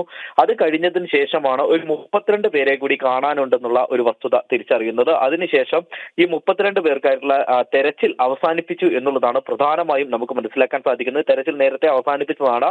ഇനി ഈ 32 പേരെ മരിച്ചതായി കണക്കാക്കുക എന്നുള്ളതല്ലാതെ ഈ സർക്കാരിന്റെ ഭാഗത്തുനിന്നും അല്ലെങ്കിൽ ജില്ലാ ഭരണകൂടത്തിന്റെ ഭാഗത്തുനിന്നും മറ്റു വഴികളില്ല എന്നുള്ളതാണ് ആ പ്രധാന വസ്തുത. അതുകൊണ്ടാണ് ഇത്തരത്തിൽ 32 പേരെ മരണപ്പെട്ടതായി കണക്കാക്കുന്നത്. ഈ 32 പേരിൽ ചിലരിൽ ആ കുടുംബമടക്കം, അതായത് ഒരാൾ പോലും അവശേഷിക്കാതെ കുടുംബമടക്കം പോയവരടക്കം ഉണ്ടാകാം. അതുകൊണ്ട് തന്നെ ഇനി ഇവരെ കണ്ടെത്താനുള്ള പ്രയാസമാണ്. മാത്രമല്ല ഈ ഒരു പ്രദേശത്ത് ഇനി ഒരു റെസ്ക്യൂ പ്രവർത്തനം നടത്തിയിട്ട് കാര്യമില്ല. മറ്റു തരത്തിലുള്ള റെസ്ക്യൂ പ്രവർത്തനങ്ങളോ ഏത് തരത്തിലുള്ള രക്ഷാപ്രവർത്തനമോ നടത്തിയിട്ട് കാര്യമില്ല എന്നുള്ളത് കൊണ്ട്, അല്ലെങ്കിൽ തെരച്ചിൽ നടത്തിയിട്ട് കാര്യമില്ല എന്നുള്ളത് കൊണ്ട് തന്നെയാണ് ഇത്തരത്തിൽ 32 പേരെ ഈ പട്ടികയിലേക്ക് ഉൾപ്പെടുത്തിയിട്ടുള്ളത്. ഇപ്പോൾ എന്തായാലും പുനരധിവാസവുമായി ബന്ധപ്പെട്ടുള്ള കാര്യങ്ങൾ നടക്കുകയാണ്. നെടുമ്പാല എസ്റ്റേറ്റ് അടക്കം ഇത്തരത്തിലുള്ള എസ്റ്റേറ്റ് അടക്കം ഇത്തരത്തിൽ ഈ സർക്കാർ ഏറ്റെടുക്കുന്ന ഈ സാഹചര്യത്തിൽ എത്രയും പെട്ടെന്ന് ടൗൺഷിപ്പ് പദ്ധതി പൂർത്തീകരിക്കുക എന്നുള്ളതാണ് സർക്കാരിന്റെ മുൻപിലുള്ള ഏക ഒരു വഴി എന്ന് പറയുന്നത്. പക്ഷേ അത് എത്രമാത്രം പ്രാവർത്തികമാകും എന്നുള്ളത് കണ്ടറിയേണ്ടതുണ്ട്. കൃത്യമായി തന്നെ ഈ മരണപ്പെട്ടവരുടെ കണക്കൊക്കെ കൃത്യമാണോ എന്നുള്ളത് കൂടി ഒന്നുകൂടി പരിശോധിക്കണമെങ്കിൽ ഇതിൽ എന്തെങ്കിലും ആക്ഷേപമുണ്ടെങ്കിൽ വീണ്ടും ജനങ്ങൾക്ക് അറിയിക്കാനുള്ള ഒരു അധികാരമോ അല്ലെങ്കിൽ അതിനുള്ള ഒരു സമയമോ നീട്ടി നൽകിയിട്ടുമുണ്ട്. ഈ കഴിഞ്ഞ തവണ നമ്മൾ കണ്ടതാണ്, കരട് പട്ടിക പുറത്തിറക്കിയപ്പോൾ നിരവധി പേരുടെ പേരുകളാണ് ആ പട്ടികയിൽ ഇരട്ടിച്ചു വന്നത്. മാത്രമല്ല ആരും അവശേഷിക്കാത്ത ഒരു വീട് പോലും, അല്ലെങ്കിൽ കുടുംബത്തിലെ ആരും അവശേഷിക്കാത്തവരുടെ പേര് വരെ ആ ഒരു പട്ടികയിൽ ഉയർന്നു, അതായത് വീടിന്റെ പട്ടികയിൽ ഉയർന്നു വരുന്ന ഒരു സാഹചര്യം ഉണ്ടായിരുന്നു. അതൊക്കെ മാറ്റി നിർത്തിക്കൊണ്ട് വീണ്ടും ഫൈനലായി ഇപ്പോൾ ഒരു പട്ടിക പ്രസിദ്ധീകരിച്ചിട്ടുണ്ട്. പക്ഷെ അതിലും ചില ആക്ഷേപങ്ങളുണ്ട് എന്നുള്ളതാണ് നമുക്ക് മനസ്സിലാക്കാൻ സാധിക്കുന്നത്. പലരും, അതായത് അർഹതപ്പെട്ട പലരും ഇത് ഉൾപ്പെട്ടിട്ടില്ല എന്നുള്ളത് അടക്കമുള്ള ഒരു വിവരങ്ങൾ പുറത്തു വരുന്നുണ്ട്. അത്തരത്തിലുള്ള ആക്ഷേപങ്ങൾ നമുക്ക് നേരത്തെ മുതൽ ഉണ്ടായിരുന്നു. ഇതിനാൽ തന്നെയും ഇന്ന് കഴിഞ്ഞ ദിവസമാണ് ഇത്തരത്തിൽ വയനാട് ജില്ലാ sub collector, Mananthavady sub collector ഇത്തരത്തിലുള്ള ഒരു ഉത്തരവ് പുറപ്പെടുവിച്ചത്. അതായത് 32 പേരെ കാണുവാനില്ലായിരുന്നു. ആ 32 പേരെ മരണപ്പെട്ടവരായി കൂട്ടുകയാണ്. അതേസമയം ഈ പട്ടിക കൂടി പുറത്തു വന്നതിന് ശേഷവും ഇതിൽ ഇനി വീണ്ടും ഒരു സ്ക്രൂട്ടിനി കൂടി സാധ്യമാണോ അർജുൻ? ഈ വിവിധ തരത്തിലുള്ള പട്ടികകൾ ഉണ്ടല്ലോ, ഗുണഭോക്താക്കളെ കണ്ടെത്തേണ്ടതുണ്ട്, പുനരധിവാസത്തിലേക്ക് പോകേണ്ടതുണ്ട്. അപ്പോൾ പട്ടികകൾ പല രീതിയിലുണ്ട്. അപ്പോൾ എങ്ങനെയാണ് അതിലൊക്കെയുള്ള സ്ക്രൂട്ടിനിയും ഒക്കെ ഇനിയും നടക്കുക? ആക്ഷേപങ്ങൾ ഉന്നയിക്കാൻ ഇപ്പോൾ നിലവിൽ ഇറക്കിയിരിക്കുന്ന എല്ലാ പട്ടികയിന്മേലും ആക്ഷേപങ്ങൾ ഉന്നയിക്കാനുള്ള സമയം ഇനിയുമുണ്ടോ? ഇപ്പോൾ അവസാനഘട്ട പട്ടിക എന്നുള്ളതാണ് സർക്കാർ ഇറക്കിയതെങ്കിലും ജനങ്ങൾക്ക് ആക്ഷേപമുണ്ടെങ്കിൽ അത് അറിയിക്കാമെന്ന് അന്നേ തന്നെ പറഞ്ഞിട്ടുണ്ടായിരുന്നു. പക്ഷേ ഈ രീതിയിൽ പോകുമ്പോൾ ഏത് തരത്തിലാണ് ഇനി ജനങ്ങൾക്ക് ഈ തങ്ങളുടെ ആശങ്ക അറിയിക്കുക എന്നുള്ള ഒരു സാഹചര്യം നോക്കേണ്ടതുണ്ട്. അത്തരത്തിൽ ഈ കാര്യം നോക്കി കാണേണ്ടതുണ്ട്. ഏത് തരത്തിലാണ് ഇനി തങ്ങളുടെ ആവശ്യങ്ങൾ നേടിയെടുക്കുവാൻ കഴിയുക? അതായത് ഈ ഒരു സമയത്ത് ആ പ്രദേശത്ത് വീടുണ്ടായിരുന്നു, പക്ഷെ ആളുകൾക്ക് പരിക്കേറ്റിട്ടില്ല, വീട് നഷ്ടപ്പെട്ടിട്ടുണ്ട്, അവർ മറ്റൊരു സ്ഥലത്തായിരുന്നു ഉണ്ടായിരുന്നത്. അങ്ങനെയെങ്കിൽ ഇവർക്ക് ഇനി നഷ്ടപരിഹാരം ലഭിക്കുമോ എന്നുള്ളതടക്കമുള്ള ചോദ്യങ്ങളാണ് ഈ പ്രദേശവാസികൾക്കുള്ളത്. ചില വിദ്യാർത്ഥികളൊക്കെ പഠനത്തിനായി പോയിട്ടുണ്ട്, പുറത്തേക്ക് പഠനത്തിനായി പോയിട്ടുണ്ട്, മറ്റു ജില്ലകളിലേക്കൊക്കെ പഠനത്തിനായി പോയിട്ടുണ്ട്. അപ്പോൾ അവർക്ക് പുനരധിവാസം നൽകുമ്പോൾ ഇവരുടെ പഠന കാര്യങ്ങൾ ഇനി എന്താകും എന്നുള്ള ഒരു ആശങ്ക കൂടി ഇവർക്കുണ്ട്. അതായത് മറ്റൊരു സ്ഥലത്ത് പോയി പഠിക്കുന്നവരാണ്, അല്ലെങ്കിൽ ഈ ഒരു ജില്ലയിൽ തന്നെ പഠിക്കുന്നവരാണ്, തുടർന്ന് ഇവരുടെ പഠനവുമായി ബന്ധപ്പെട്ട് സർക്കാർ ഇവരെ സഹായിക്കുമോ, അല്ല എങ്കിൽ ഇവർക്ക് അതിനുള്ള സൗകര്യം ഒരുക്കി കൊടുക്കുമോ എന്നുള്ള ഒരു ആശങ്ക കൂടി ഈ പ്രദേശവാസികൾക്കുണ്ട്. അത്തരത്തിലുള്ള ആശങ്കകളാണ് പ്രധാനമായും ഇവർക്കുള്ളത്. മാത്രമല്ല ഇവരുടെ രേഖകളൊക്കെ നഷ്ടപ്പെട്ടതാണ്. കൃത്യമായി തന്നെ രേഖകൾ ഇവർക്ക് തിരിച്ചു നൽകുവാൻ വേണ്ടി അദാലത്ത് അടക്കമുള്ളത് നടത്തിയിരുന്നെങ്കിലും പലർക്കും ഇപ്പോഴും പല രേഖകളും ലഭിക്കാനുണ്ട് എന്നുള്ളതാണ് നമുക്ക് മനസ്സിലാക്കാൻ സാധിക്കുന്നത്. അത്തരത്തിൽ പാസ്പോർട്ട് അടക്കം പോയവരുണ്ട്. ഇത്തരത്തിൽ പാസ്പോർട്ട് തുടങ്ങിയ ആധാരം, ഇത്തരത്തിൽ ആധാർ കാർഡ്, ID കാർഡ് തുടങ്ങിയ നിരവധി ഇവരുടെ പ്രശ്നങ്ങൾ നിരവധിയാണ്. ഇവയൊക്കെ പരിഹരിക്കേണ്ടത് അത്യാവശ്യമാണ്. മാത്രമല്ല പലർക്കും ഇവരുടെ സമ്പത്ത്, കടകൾ ഉണ്ടായിരുന്നവരുണ്ട്, ആ പ്രദേശത്ത് ഷോപ്പ് ഉണ്ടായിരുന്നവരുണ്ട്, കടകൾ ഉണ്ടായിരുന്നവരുണ്ട്, ഇത്തരത്തിൽ കച്ചവട സ്ഥാപനങ്ങൾ ഉണ്ടായിരുന്നവരുണ്ട്. അപ്പോൾ ഇവയൊക്കെ നഷ്ടപ്പെട്ടവർക്ക് ഏത് രീതിയിലാണ് നഷ്ടപരിഹാരം നൽകുക എന്നുള്ളതാണ് പ്രധാനമായിട്ടുള്ള ഒരു ചോദ്യം ഇപ്പോൾ ഉയർന്നു വരുന്നത്. മുഖ്യമന്ത്രി ദുരിതാശ്വാസ നിധിയിൽ നിന്നും യാതൊരു വിധത്തിലുള്ള ഫണ്ടും ഇവിടെ ചെലവഴിച്ചില്ല എന്നുള്ള ഒരു ആക്ഷേപം ഇപ്പോൾ തന്നെ നിലനിൽക്കുന്ന ഒരു സാഹചര്യത്തിൽ കേന്ദ്ര സർക്കാരിന് കൃത്യമായ കണക്ക് ഇപ്പോഴും സർക്കാരിന് കൊടുക്കുവാൻ കൃത്യമായ കണക്ക് കൊടുക്കാൻ കഴിഞ്ഞില്ല എന്നുള്ള ഒരു സാഹചര്യത്തിൽ വലിയ ആശങ്കയിൽ തന്നെയാണ് ജനങ്ങൾ ഉള്ളത്. പക്ഷേ വലിയ പ്രതീക്ഷ ജനങ്ങൾക്കുണ്ട്. കൃത്യമായി തന്നെ തങ്ങൾക്ക് ഈ പുനരധിവാസം നടപ്പിലാക്കാൻ കഴിയും, ടൗൺഷിപ്പ് പദ്ധതി നടപ്പിലാക്കും എന്നുള്ള ഒരു വിശ്വാസം ജനങ്ങൾക്കുണ്ട്. ഓക്കെ, അർജുൻ വിവരങ്ങൾ നൽകുകയായിരുന്നു. വഞ്ചിയൂരിൽ റോഡ് കെട്ടിയടച്ച CPM ഏരിയ സമ്മേളനം നടത്തിയതുമായി ബന്ധപ്പെട്ട് പാർട്ടി സംസ്ഥാന സെക്രട്ടറി MP ഗോവിന്ദൻ ഹൈക്കോടതിയിൽ ഇന്ന് ഹാജരാകും. കോടതിയലക്ഷ്യ ഹർജിയിന്മേലുള്ള നടപടിയുടെ ഭാഗമായി ഹൈക്കോടതിയുടെ നിർദ്ദേശാനുസരണമാണ് ഹാജരാകുന്നത്. തിങ്കളാഴ്ച മറ്റ് നേതാക്കൾ ഹാജരായിരുന്നു. കിരൺ കുമാർ ചേരുന്ന വിവരങ്ങളുമായി. കിരൺ, എന്താണ് വിവരങ്ങൾ? എപ്പോഴാണ് MP ഗോവിന്ദൻ ഹാജരാകേണ്ടത്? വീണ, വഞ്ചിയൂരിൽ CPM ഏരിയ സമ്മേളനത്തിന്റെ ഭാഗമായി റോഡ് കെട്ടിയടച്ച് പരിപാടി നടത്തിയതുമായി ബന്ധപ്പെട്ടുള്ള കോടതി അലക്ഷ്യ കേസിലാണ് ഇന്ന് CPM സംസ്ഥാന സെക്രട്ടറി നേരിട്ട് ഹാജരാകുന്നത്. MP ഗോവിന്ദൻ അടക്കമുള്ള നേതാക്കളോട് ഹാജരാകാനായിട്ട് കോടതി നേരത്തെ നിർദ്ദേശം നൽകിയിരുന്നതാണ്. ഇന്ന് വൈകിട്ട് 4:30 ഹാജരാകാനായിട്ടാണ് നിർദ്ദേശം നൽകിയിരുന്നത്. ഈ കേസ് കഴിഞ്ഞ തിങ്കളാഴ്ച പരിഗണിക്കുന്ന സമയത്ത് MP ഗോവിന്ദന് ഹാജരാകാനായിട്ടുള്ള ബുദ്ധിമുട്ടുകൾ അറിയിച്ചിരുന്നു. പിന്നീട് കോടതിയാണ് ഇന്ന് ഹാജരാകാനായിട്ട് ഈ നിർദ്ദേശം MP ഗോവിന്ദന് നൽകിയത്. ഒപ്പം തന്നെ മറ്റ് നേതാക്കളെല്ലാം തന്നെ കഴിഞ്ഞ തിങ്കളാഴ്ച ഹാജരാകുകയും ചെയ്തിരുന്നു. കഴിഞ്ഞ ഈ ഡിസംബർ മാസം 5-ാം തീയതിയായിരുന്നു വഞ്ചിയൂരിൽ CPMന്റെ പാളയം ഏരിയ സമ്മേളനത്തിന്റെ ഭാഗമായി റോഡ് കെട്ടിയടച്ച് പരിപാടി നടത്തിയത്. KPSCയുടെ നാടകമടക്കം നടന്ന പരിപാടിയിൽ CPMന്റെ സംസ്ഥാന നേതാക്കളെല്ലാം തന്നെ നിരവധി ആളുകൾ പങ്കെടുത്തിരുന്നു. ഈ പങ്കെടുത്ത നേതാക്കളെല്ലാം തന്നെ ഈ റോഡ് കെട്ടിയടച്ചടക്കമുള്ള കാര്യങ്ങളിൽ വിശദീകരണം നൽകണം എന്നുള്ള നിർദ്ദേശമാണ് കോടതി നൽകിയിരുന്നത്. നേരത്തെ ഉദ്യോഗസ്ഥർ ഈ കാര്യത്തിൽ സത്യവാങ്മൂലം സമർപ്പിച്ചിരുന്നു. പിന്നീട് രാഷ്ട്രീയ നേതാക്കളോട് ഓരോരുത്തരുമായി പ്രത്യേകം സത്യവാങ്മൂലങ്ങൾ സമർപ്പിക്കാനായിട്ടായിരുന്നു നിർദ്ദേശിച്ചിരുന്നത്. ഈ നിർദ്ദേശത്തിന്റെ അടിസ്ഥാനത്തിലാണ് ഇന്നിപ്പോൾ MP ഗോവിന്ദൻ കോടതിയിൽ നേരിട്ട് ഹാജരായി കോടതി അലക്ഷ്യ നടപടി നേരിടുന്നത്. ഓക്കെ, കിരൺ കുമാർ വിവരങ്ങൾ നൽകുകയായിരുന്നു. കളമശ്ശേരി സ്ഫോടന കേസിൽ പുതിയ തെളിവുകൾ തേടി പോലീസ്. വിദേശ ഫോൺ കോളുകൾ സംശയാസ്പദം. സ്ഫോടക വസ്തുക്കൾ ക്രമീകരിക്കാൻ വിദഗ്ധരുടെ സഹായം ലഭിച്ചിരുന്നോ എന്നും സംശയമുണ്ട്. പുതിയ തെളിവുകൾ നിർണായകമെങ്കിൽ അനുബന്ധ കുറ്റപത്രം സമർപ്പിച്ചേക്കും. കിരൺ തുടരുന്നുണ്ട്. കിരൺ, പ്രതിയുടെ വിദേശ ബന്ധങ്ങൾ സംബന്ധിച്ച് പോലും ചില സംശയങ്ങളും അന്വേഷണങ്ങളും എല്ലാം നടന്നു വരികയാണ്. മാത്രമല്ല, ഇതുമായി ബന്ധപ്പെട്ട് നിലവിൽ പോലീസിന്റെ സംശയങ്ങൾ എന്തൊക്കെയാണ്? അല്ലെങ്കിൽ ഒരു കൺക്ലൂഷനിലെത്താൻ ഇപ്പോഴും പോലീസിന് കഴിഞ്ഞിട്ടുണ്ടോ?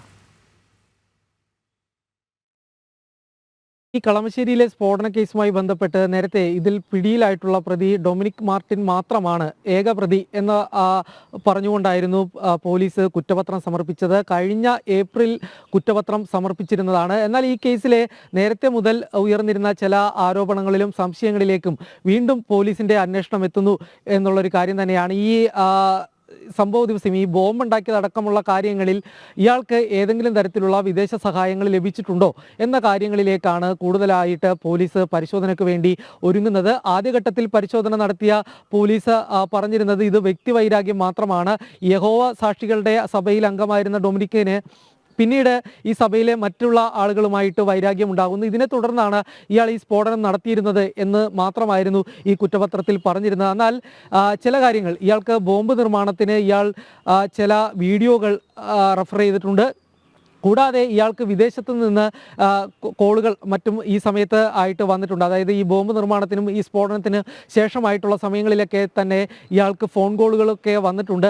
ഈ കാര്യങ്ങളിൽ ഏതെങ്കിലും തരത്തിലുള്ള ബന്ധമുണ്ടോ, ഈ സ്ഫോടനവുമായി ബന്ധപ്പെട്ട് ഇതിന് എന്തെങ്കിലും തരത്തിലുള്ള ബന്ധമുണ്ടോ എന്നത് തന്നെയാണ് പരിശോധിക്കുന്നത്. കൂടാതെ തന്നെ ഇയാൾ നിരവധി വർഷങ്ങളായിട്ട് ഗൾഫിൽ ജോലി ചെയ്തിരുന്ന ഒരു ആളാണ്. അതുകൊണ്ട് ആ തരത്തിൽ ഏതെങ്കിലും സഹായങ്ങൾ ഈ സ്ഫോടനവുമായി ബന്ധപ്പെട്ട് ലഭിച്ചിട്ടുണ്ടോ എന്ന കാര്യങ്ങൾ തന്നെയാണ് പ്രധാനമായിട്ടും പോലീസ് അന്വേഷണത്തിലേക്ക് കടക്കുന്നത്. ആദ്യഘട്ടത്തിൽ ഇത് ഏകപ്രതി ഡൊമിനിക് മാർട്ടിൻ മാത്രമാണ് എന്ന് പറഞ്ഞ ഈ പോലീസ് ഈ കേസിൽ മറ്റ് ബന്ധങ്ങളൊന്നും തന്നെ ഇല്ല എന്നുള്ളൊരു നിഗമനത്തിലാണ് എത്തിയിരുന്നത്. എന്നാൽ ഇപ്പോൾ വീണ്ടും ഇതിൽ ഈ കാര്യങ്ങളിൽ കൂടുതലായിട്ടുള്ള പരിശോധന നടത്തുകയാണ്. വിദേശ ബന്ധമുണ്ടോ, വിദേശത്ത് നിന്ന് ഏതെങ്കിലും തരത്തിലുള്ള സാമ്പത്തിക സഹായങ്ങൾ ലഭിച്ചിട്ടുണ്ടോ, ഇയാൾ ബോംബ് നിർമ്മാണത്തിന് ഉപയോഗിച്ചിട്ടുള്ള വീഡിയോ ദൃശ്യങ്ങൾ, ഒപ്പം ഇത് ബോംബ് ക്രമീകരിക്കുന്നതിന് വാങ്ങിയിട്ടുള്ള സാമഗ്രികൾ, ഇതൊക്കെ ഏതൊക്കെ തരത്തിലാണ് എത്തിയത്, ഇയാളുടെ കൈവശം എത്തിയിട്ടുള്ളത് എന്ന കാര്യങ്ങളിലേക്കാണ് ഇനിയിപ്പോൾ കൂടുതലായിട്ട് പോലീസ് അന്വേഷണത്തിലേക്ക് കടക്കുന്നത്. ശരി, കിരൺ കുമാറാണ് കൊച്ചിയിൽ നിന്ന് വിവരങ്ങൾ നൽകിയത്. ഇനി രാജ്യം രാജ്യാന്തരം.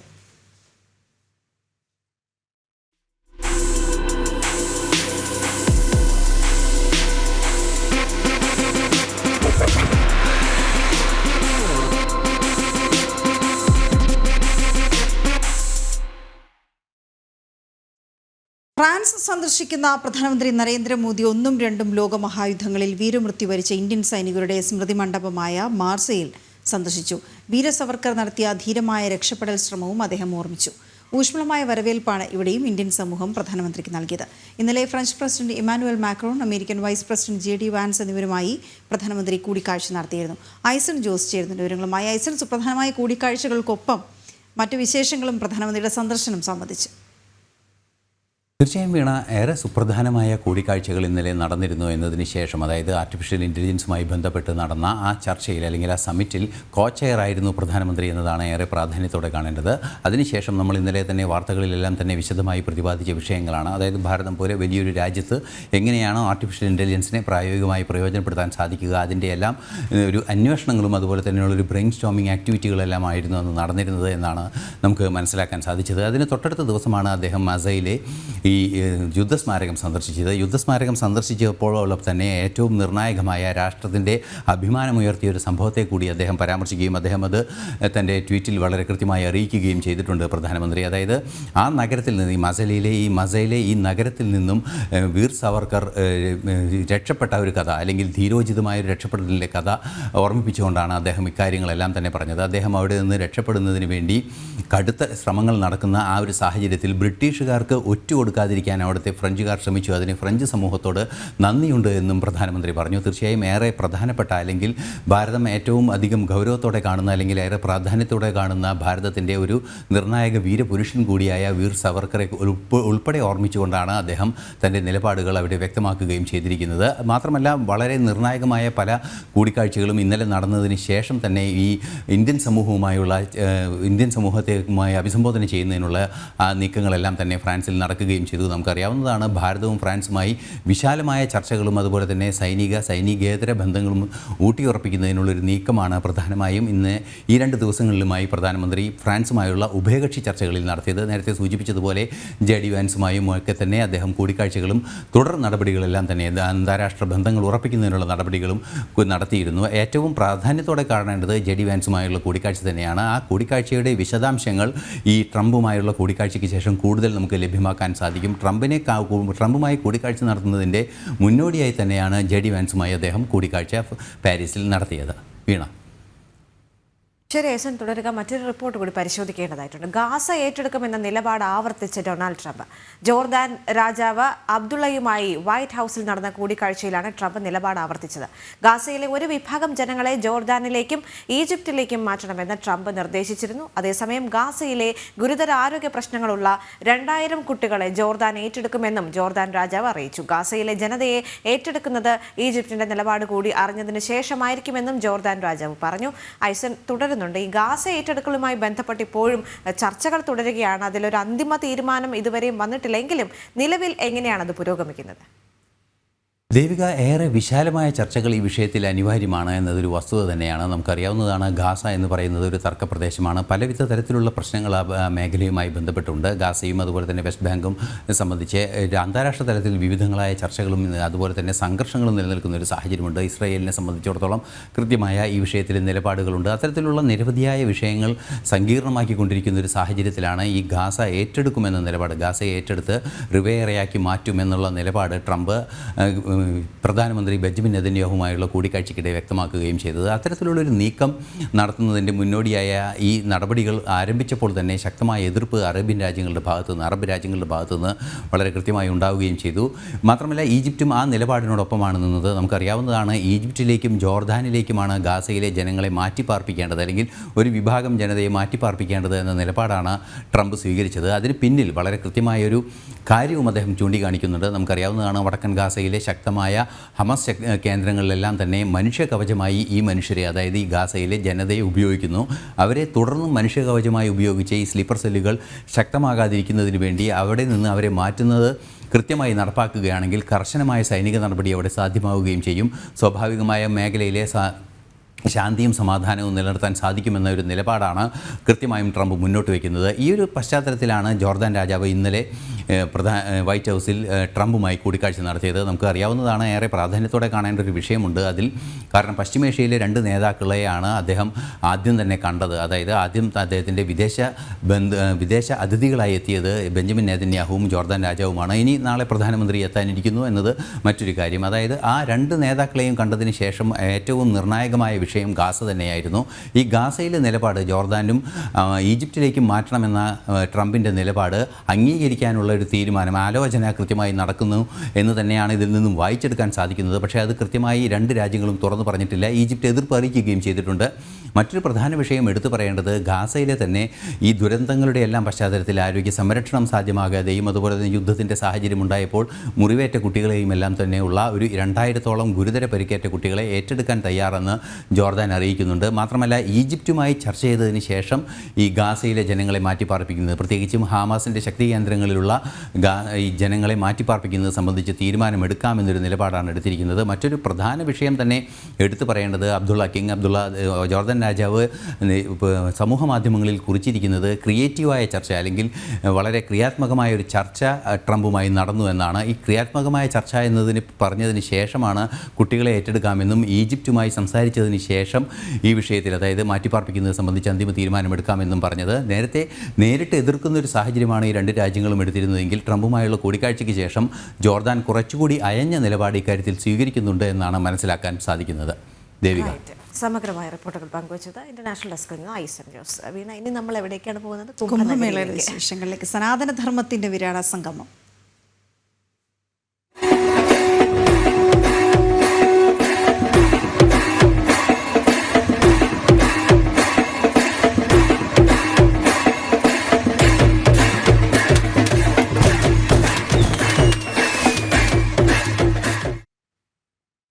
മഹാകുംഭമേളയിൽ മാഘപൂർണിമ സ്നാനത്തിനായി ഭക്തരുടെ തിരക്ക്. ആയിരങ്ങളാണ് രാവിലെ മുതൽ ത്രിവേണി സംഗമത്തിൽ പുണ്യസ്നാനത്തിന് എത്തിയത്. വലിയ സുരക്ഷാ ക്രമീകരണങ്ങളാണ് ഒരുക്കിയിരിക്കുന്നത്.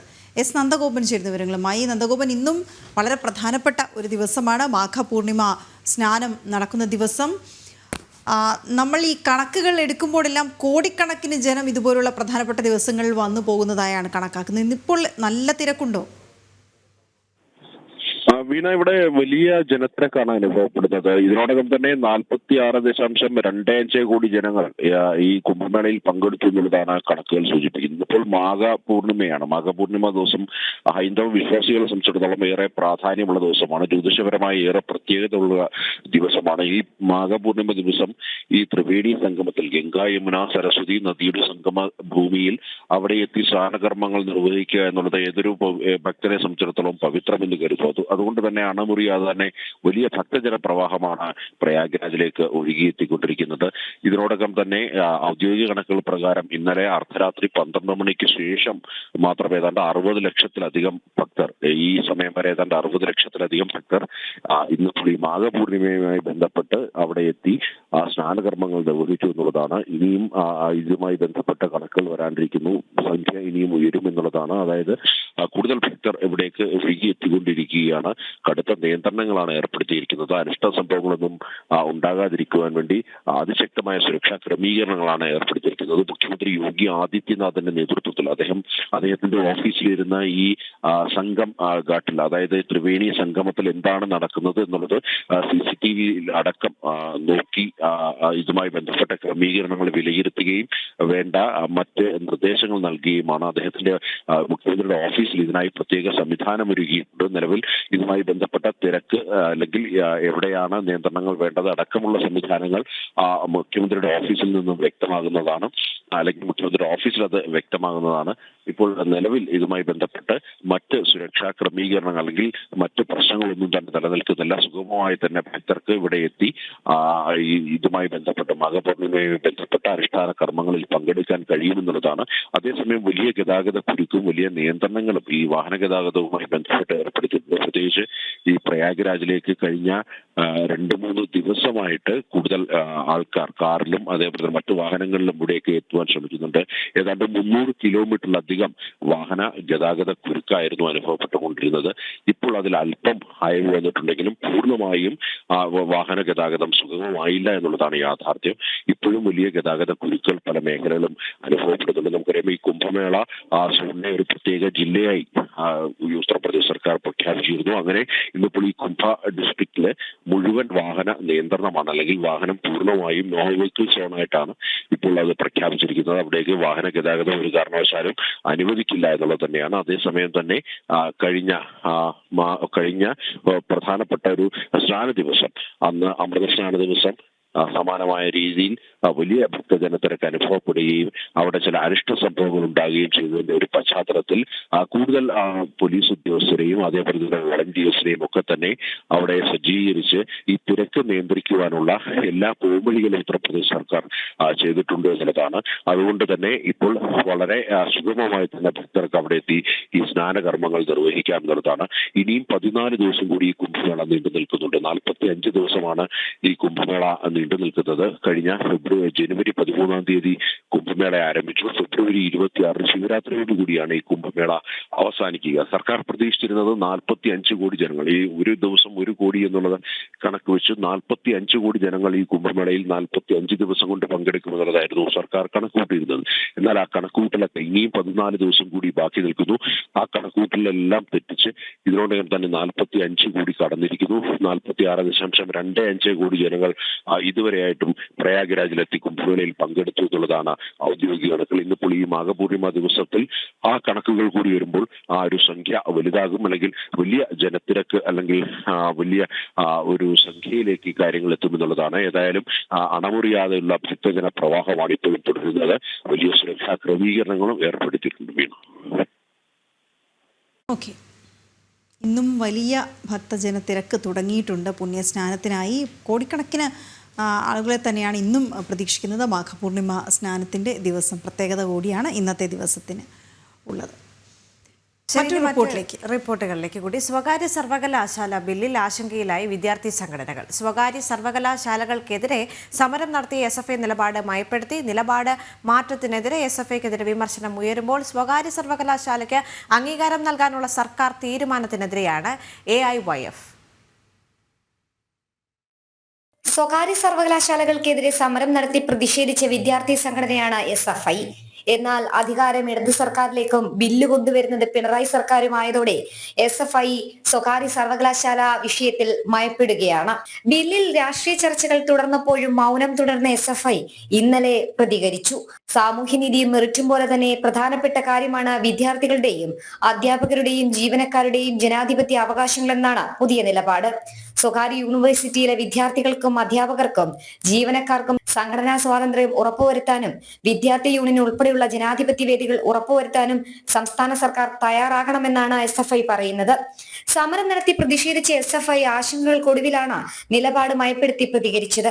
എന്നാൽ സ്വകാര്യ സർവകലാശാലയ്ക്ക് അംഗീകാരം നൽകാനുള്ള സർക്കാർ തീരുമാനത്തിനെതിരെയാണ് AIYF. സ്വകാര്യ സർവകലാശാലകൾ ഇടതു നയമല്ലെന്ന് AIYF പറയുന്നു. വിദ്യാർത്ഥി സംഘടനകൾക്കിടയിലെ ആശയക്കുഴപ്പവും നിലപാട് മാറ്റവും വരും ദിവസവും ചർച്ചയാകും. ജനം, തിരുവനന്തപുരം. തിരുവനന്തപുരം RCCയിൽ വഴിവിട്ട നിയമനങ്ങൾ തുടർക്കഥ. മാനദണ്ഡങ്ങൾ മറികടന്ന് അഡ്മിനിസ്ട്രേറ്റീവ് ഓഫീസർ തസ്തികയിൽ താൽക്കാലിക ജീവനക്കാരെ നിയമിക്കാൻ നീക്കമെന്ന് പരാതി. 20-ലധികം വർഷം സർവീസുള്ളവരെ പരിഗണിക്കാതെയാണ് CPM അനുഭാവികളായ കരാറുകാരെ ഉയർന്ന തസ്തികയിൽ നിയമിക്കുന്നത്. രശ്മി കാർത്തിക ചേരുന്നു വിവരങ്ങളുമായി. രശ്മി, ഇതിപ്പോൾ ഈ RCCയിലെ കാര്യം ഏറ്റവും ഒടുവിലായി ചേർത്ത് വയ്ക്കാമെന്നുള്ളതാണ്. കാരണം വഴിവിട്ട നിയമനങ്ങൾ CPMകാരായാൽ അതാണ് ആദ്യ പരിഗണന എന്ന രീതിയിലേക്കാണ് പല പ്രധാനപ്പെട്ട പോസ്റ്റുകളിലേക്കും നിയമിക്കുന്നത്. ഇതിപ്പോൾ ഈ RCCയിൽ എത്രത്തോളം ഇങ്ങനെ നിയമനങ്ങൾ വീണ്ടും നടന്നിട്ടുണ്ട്?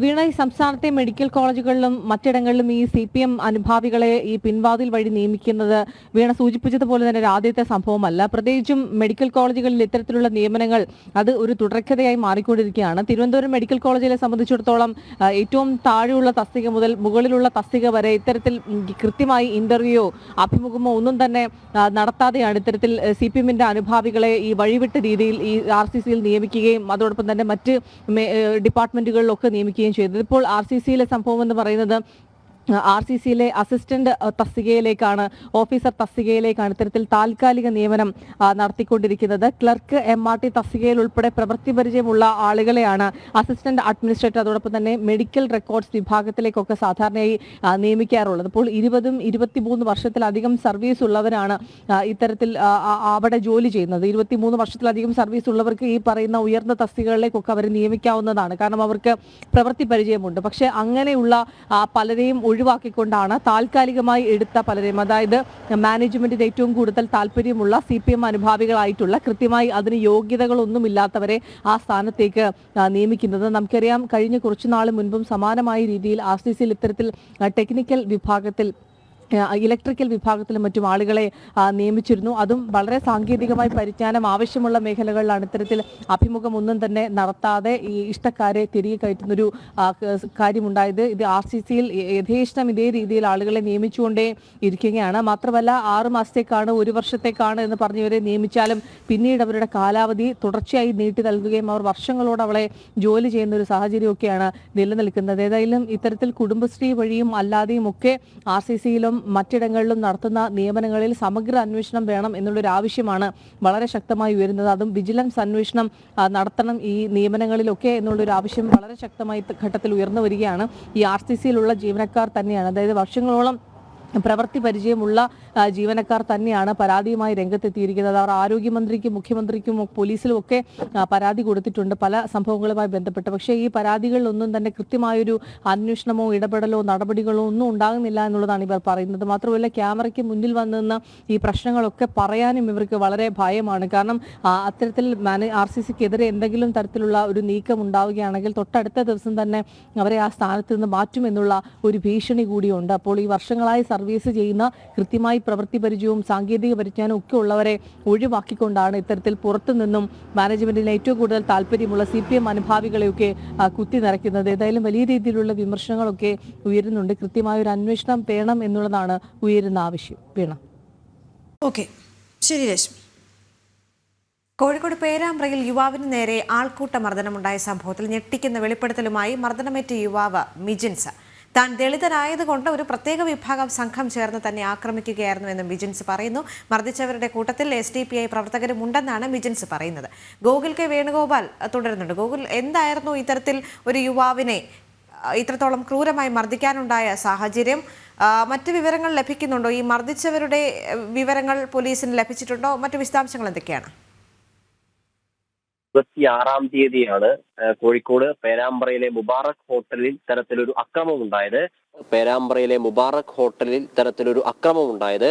അവിടെ ഭക്ഷണം കഴിക്കാനായിട്ടാണ് മജിൻസ് എന്ന് പേരിലറിയപ്പെടുന്ന നന്ദു എത്തിയത്. നന്ദു ഭക്ഷണം കഴിച്ച് കൈ കഴുകുന്ന സമയത്ത് നന്ദുവിനൊരു ഫോൺ കോൾ വന്നു. ഫോൺ വരുന്ന സമയത്ത് നന്ദു കൈ കഴുകി ഫോൺ വിളിച്ച് ഹോട്ടലിന് പുറത്തേക്ക് പോയി. ആ ഫോൺ കോൾ കുറച്ചധികം സമയം നീണ്ടു നിൽക്കുകയും ചെയ്തു. പിന്നീട് ഫോൺ കട്ട് ചെയ്ത് തിരികെ വന്ന് പണം നൽകുവാൻ വേണ്ടി കൗണ്ടറിൽ വന്ന സമയത്താണ് മുബാറക് ഹോട്ടലിന്റെ ഉടമയായിട്ടുള്ള അഷറഫ് ജാതി പേര് വിളിച്ച് അധിക്ഷേപിക്കുകയും മർദ്ദിക്കുകയും ചെയ്തിട്ടുണ്ടായത്. മർദ്ദന സമയത്ത് ഒരു കൂട്ടം ആളുകൾ വന്ന് മജിൻസിനെ മർദ്ദിക്കുകയായിരുന്നു. ആ സമയത്ത് പ്രതികരിക്കാനൊന്നും സാധിക്കാതിരുന്ന മജിൻസ് അടിയൊക്കെ വാങ്ങിയതിനു ശേഷം തന്നെ തൊട്ടടുത്ത കെട്ടിടത്തിലേക്ക് പോയി. അവിടെ പോയി അവശനായി വിശ്രമിക്കുന്ന സമയത്ത് വീണ്ടും ഒരു കൂട്ടം ആളുകൾ വന്ന് മജിൻസിനെ ആക്രമിക്കുകയായിരുന്നു ചെയ്തത്. ആ കൂട്ടത്തിൽ SDPI പോപ്പുലർ ഫ്രണ്ടുകാരായിട്ടുള്ള പ്രവർത്തകരുണ്ട് എന്ന വിവരമാണ് ഇപ്പോൾ പുറത്തു വരുന്നത്. മാത്രമല്ല, ഒരു നിമിഷം താൻ പാകിസ്ഥാനിലാണോ നിൽക്കുന്നത് എന്ന് പോലും ചിന്തിച്ചു പോയതായിട്ട് മജിൻസ് പറയുന്നു. ഒരു പ്രത്യേക വിഭാഗത്തിൽപ്പെട്ട ആളുകളാണ് തന്നെ ആക്രമിച്ചത് എന്നാണ് മജിൻസ് പറയുന്നത്. ആദ്യഘട്ടത്തിൽ പെരുവണ്ണാമൊഴി പോലീസിന് പരാതി നൽകിയപ്പോൾ ഈ സംഭവത്തിൽ കേസ് രജിസ്റ്റർ ചെയ്യാൻ, അന്വേഷണം നടത്താനോ ഒന്നും പോലീസ് തയ്യാറായിരുന്നില്ല. പിന്നീടാണ് ഇത്തരത്തിൽ ക്രൂരമായി മാരകമായി മജിൻസിനെ മർദ്ദിക്കുന്ന വീഡിയോകളൊക്കെ കുടുംബം പുറത്തുവിട്ടത്. പിന്നീട് SC/ST ആക്ട് പ്രകാരം കേസുകളൊക്കെ രജിസ്റ്റർ ചെയ്തിട്ടുണ്ടെങ്കിലും പ്രതികളെ ഇതുവരെ പിടികൂടാൻ സാധിച്ചിട്ടില്ല. അതായത് സംഭവം നിസ്സാരമാണ്. ആദ്യം ഭക്ഷണം കഴിക്കാൻ വേണ്ടി ഹോട്ടൽ കയറുന്നു. ഹോട്ടൽ കയറിയ ശേഷം മജിൻസിന് ഒരു ഫോൺ കോൾ വരുന്നു. ഫോൺ കോൾ വന്നപ്പോൾ ഫോണുമായി പുറത്തേക്ക് പോയി തിരിച്ചു വന്ന് ഫോൺ അവസാനിപ്പിച്ചതിനു ശേഷം തിരിച്ചു വന്ന് പണം നൽകുന്ന സമയത്താണ് മർദ്ദനം ഉണ്ടായത്. അവിടെ തീർന്നിട്ടില്ല. മർദ്ദനമേറ്റ് അവശനായ മജിൻസിനെ പിന്തുടർന്നു പോയിട്ട് ഒരു കൂട്ടം ആളുകൾ വീണ്ടും ആക്രമിക്കുകയായിരുന്നു എന്നാണ് മജിൻസ് പറയുന്നത്. പക്ഷേ ഈ സംഭവത്തെ വളരെ നിസ്സാരത്തോടെ പോലീസ് കരുതി എന്നും ആദ്യഘട്ടത്തിൽ കേസെടുക്കാൻ തയ്യാറായില്ല എന്നും പിന്നീട് തങ്ങൾക്ക് മർദ്ദനമേൽക്കുന്നതിന്റെ വീഡിയോ ഉൾപ്പെടെ പുറത്തുവിടേണ്ടതായിട്ട് വന്നു എന്നും മജിൻസ് പറയുന്നുണ്ട്. സംഭവത്തിൽ മാരകമായി പരിക്കേറ്റ മജിൻസ് ആദ്യം പേരാമ്പ്ര താലൂക്ക് ആശുപത്രിയിൽ ചികിത്സ തേടി. അവിടെ നിന്നും ചികിത്സ മതിയാവാത്തതിന്റെ അടിസ്ഥാനത്തിൽ കോഴിക്കോട് മെഡിക്കൽ കോളേജ് ആശുപത്രിയിൽ പോകേണ്ടതായിട്ട് വന്നിട്ടുണ്ട്. മെഡിക്കൽ കോളേജ് ആശുപത്രിയിൽ നിന്ന് മജിൻസ് ഇപ്പോൾ ഡിസ്ചാർജായി വീട്ടിലെത്തിയിട്ടുണ്ട്. പക്ഷേ ഈ സംഭവവുമായി ബന്ധപ്പെട്ട ദുരൂഹതകൾ നീങ്ങുന്നില്ല. എന്തിനാണ് ഇത്തരത്തിൽ ആൾക്കൂട്ടമായ മർദ്ദനം ഉണ്ടായത്, തന്നെ എന്തിനാണ് ദളിതരെന്ന് വിളിച്ചാക്രമിച്ചത്, SDPIക്കും പോപ്പുലർ ഫ്രണ്ടിനും പ്രവർത്തകരുടെ സമാനമായ രീതിയിലുള്ള ചിന്താഗതിയുള്ള ആളുകളാണ് തന്നെ ആക്രമിച്ചതിന് പിന്നിലെന്ന് മജിൻസ് പറയുന്നു. എന്നിട്ട് പോലും ഗുരുതരമായ ആരോപണങ്ങളുമായി മുന്നോട്ടേക്ക് വന്നിട്ട് പോലും ഈ സംഭവത്തിൽ യഥാർത്ഥ കുറ്റക്കാരെ കണ്ടെത്താൻ പോലീസിന് സാധിച്ചിട്ടില്ല എന്ന ആരോപണമാണ് മജിൻസ് ഇപ്പോൾ പങ്കുവെക്കുകയും ചെയ്യുന്നത്.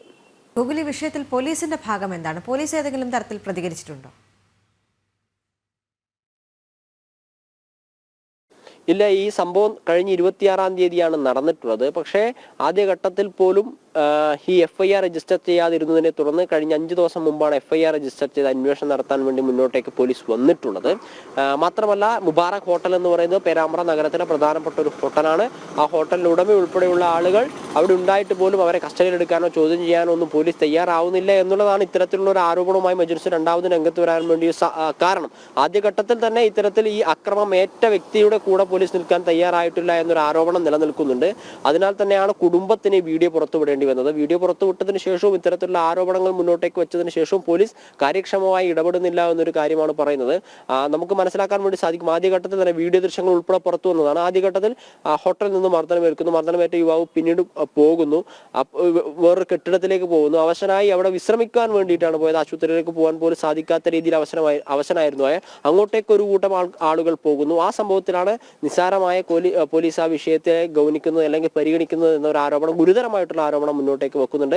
കൃത്യമായൊരു മറുപടി നൽകാൻ പോലീസ് തയ്യാറാവുന്നില്ല. പോലീസ് കേസെടുക്കാൻ തയ്യാറാകാത്തതിനാലാണ് കുടുംബത്തിന് വീഡിയോ ഉൾപ്പെടെ പുറത്തുവിടേണ്ടി വന്നതും ഇത്തരത്തിലുള്ള ആരോപണം ഉന്നയിക്കേണ്ടി വന്നതും. എന്നാൽ ഈ വിഷയത്തെ വേണ്ട രീതിയിൽ ഗൗരവത്തിലെടുക്കാതെയാണ് പോലീസ് മുന്നോട്ടേക്ക് പോകുന്നത് എന്ന തോന്നലിന്റെ അടിസ്ഥാനത്തിലാണ് അല്ലെങ്കിൽ ചിന്തയുടെ അടിസ്ഥാനത്തിലാണ് ഗുരുതരമായിട്ടുള്ള ആരോപണങ്ങൾ, എന്തുകൊണ്ടാണ് തന്നെ ഈ രീതിയിൽ ആക്രമിച്ചത് എന്ന രീതിയിലുള്ള സംശയം ഉണർത്തിക്കൊണ്ട് മജിൻസ് തന്നെ ഇപ്പോൾ ജനം TVയോട് പ്രതികരിച്ചിട്ടുള്ളത്. അപ്പോൾ 1 മണിക്കൂർ പിന്നിടുന്നു. അതെ ദേവിക, നമുക്ക് വീണ്ടും നോക്കാം പ്രധാന വാർത്തകൾ ഈ മണിക്കൂറിൽ. വീർ സവർക്കറുടെ ഫ്രാൻസിലെ ധീരമായ രക്ഷപ്പെടൽ ശ്രമം അനുസ്മരിച്ച് പ്രധാനമന്ത്രി. സവർക്കറെ ബ്രിട്ടീഷുകാർക്ക് വിട്ടുകൊടുക്കുന്നതിനെ എതിർത്ത ഫ്രഞ്ചുകാരോട് നന്ദി പറഞ്ഞ് നരേന്ദ്രമോദി. വൻ വരവേൽപ്പ് നൽകി ഇന്ത്യൻ സമൂഹം. പ്രധാനമന്ത്രി നാളെ അമേരിക്കയിൽ ഡൊണാൾഡ് ട്രംപുമായി കൂടിക്കാഴ്ച നടത്തും.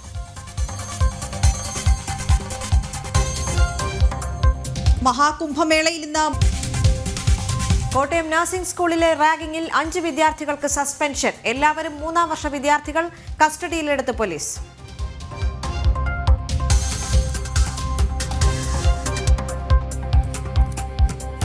വനമന്ത്രി വിളിച്ച ഉന്നതതല യോഗം ഇന്ന് തലസ്ഥാനത്ത്. സംസ്ഥാനത്തെ വന്യജീവി ആക്രമണങ്ങൾ ചർച്ചാ വിഷയം. വനമേഖലകളിൽ പട്രോളിംഗ് ഊർജിതമാക്കും. നിലമ്പൂരിൽ ജനവാസ മേഖലയിൽ ഇറങ്ങിയ കരടി കൂട്ടിലായി.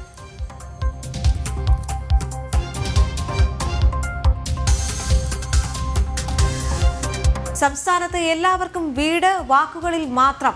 അന്തിയുറങ്ങാൻ വീടില്ലാതെ 16,513 പട്ടികവർഗ കുടുംബങ്ങൾ. 5,736 കുടുംബങ്ങൾക്ക് ഭൂമി പോലുമില്ല. 9 വർഷങ്ങൾക്കിടെ ബജറ്റ് വിഹിതത്തിൽ ചെലവഴിച്ചത് 11%. ജനം ബ്രേക്കിംഗ്.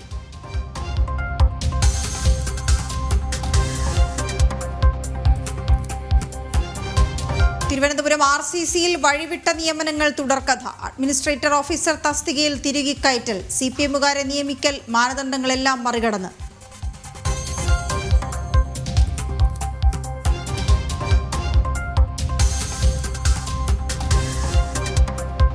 പാതിവില തട്ടിപ്പ് കേസ് അന്വേഷിക്കാൻ ED. പ്രതി അനന്തകൃഷ്ണനെ ചോദ്യം ചെയ്യും. കേസിൽ ECIR രജിസ്റ്റർ ചെയ്തു. പ്രാഥമിക വിവരശേഖരണം തുടർന്ന് ക്രൈംബ്രാഞ്ച്.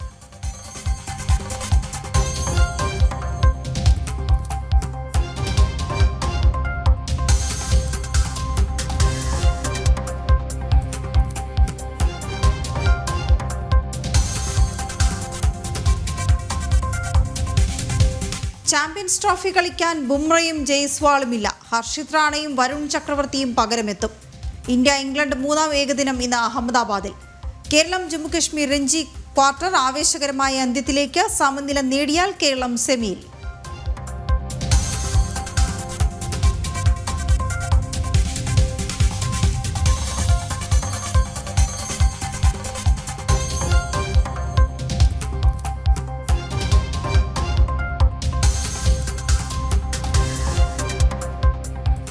നമ്മൾ തലക്കെട്ടിൽ ചൂണ്ടിക്കാണിച്ച ഒരു വാർത്തയുണ്ട്. എല്ലാവർക്കും വീട് എന്നത് സർക്കാരിൻ്റെ പ്രഖ്യാപിത നയമാണ്. പക്ഷേ അങ്ങനെ കൊട്ടിഘോഷിച്ച് കൊണ്ട് നടക്കുമ്പോഴും കണക്കുകൾ അതുമായി പൊരുത്തപ്പെട്ടു പോകുന്നതല്ല. അന്തിയുറങ്ങാൻ പോലും വീടില്ലാതെ പട്ടികവർഗ വിഭാഗത്തിൽപ്പെട്ട 10,000-ങ്ങളുണ്ട്. 16,513 പട്ടികവർഗ കുടുംബങ്ങൾക്കാണ് സ്വന്തമായി വീടില്ലാത്തത്. 5,736 കുടുംബങ്ങൾക്ക് സ്വന്തമായി ഭൂമി പോലുമില്ല. പട്ടികവർഗ കുടുംബങ്ങൾക്ക് ഭൂമി വാങ്ങാനുള്ള ബജറ്റ് വിഹിതങ്ങളിൽ 9 വർഷങ്ങൾക്കിടെ ചെലവഴിച്ചത് 11% മാത്രമാണ്. ജനം ബ്രേക്കിംഗ്. പ്രജിത്ത് മോഹനൻ ചേരുന്ന വിവരങ്ങളുമായി. പ്രജിത്താണ് ഈ വാർത്ത ബ്രേക്ക് ചെയ്യുന്നത്. പ്രജിത്ത്, എല്ലാവർക്കും വീട് എന്നത് സർക്കാർ ഒരു നയമായി മുന്നോട്ട് വയ്ക്കുന്നു, അവിടെയും ഇവിടെയും ഒക്കെ അത് വിളിച്ചു പറയുകയും ചെയ്യുന്നു. പക്ഷെ കണക്കുകൾ എടുത്ത് പരിശോധിച്ച് നോക്കിയാൽ ഒട്ടും പൊരുത്തപ്പെടാത്ത അവസ്ഥ. പട്ടികവർഗ കുടുംബങ്ങളുടെ കാര്യം മാത്രം എടുക്കുമ്പോഴാണ് ഈ 10,000-കണക്കിന് പേരിങ്ങനെ വീടില്ലാതെ സംസ്ഥാനത്തുള്ളത്. പ്രജിത്ത്.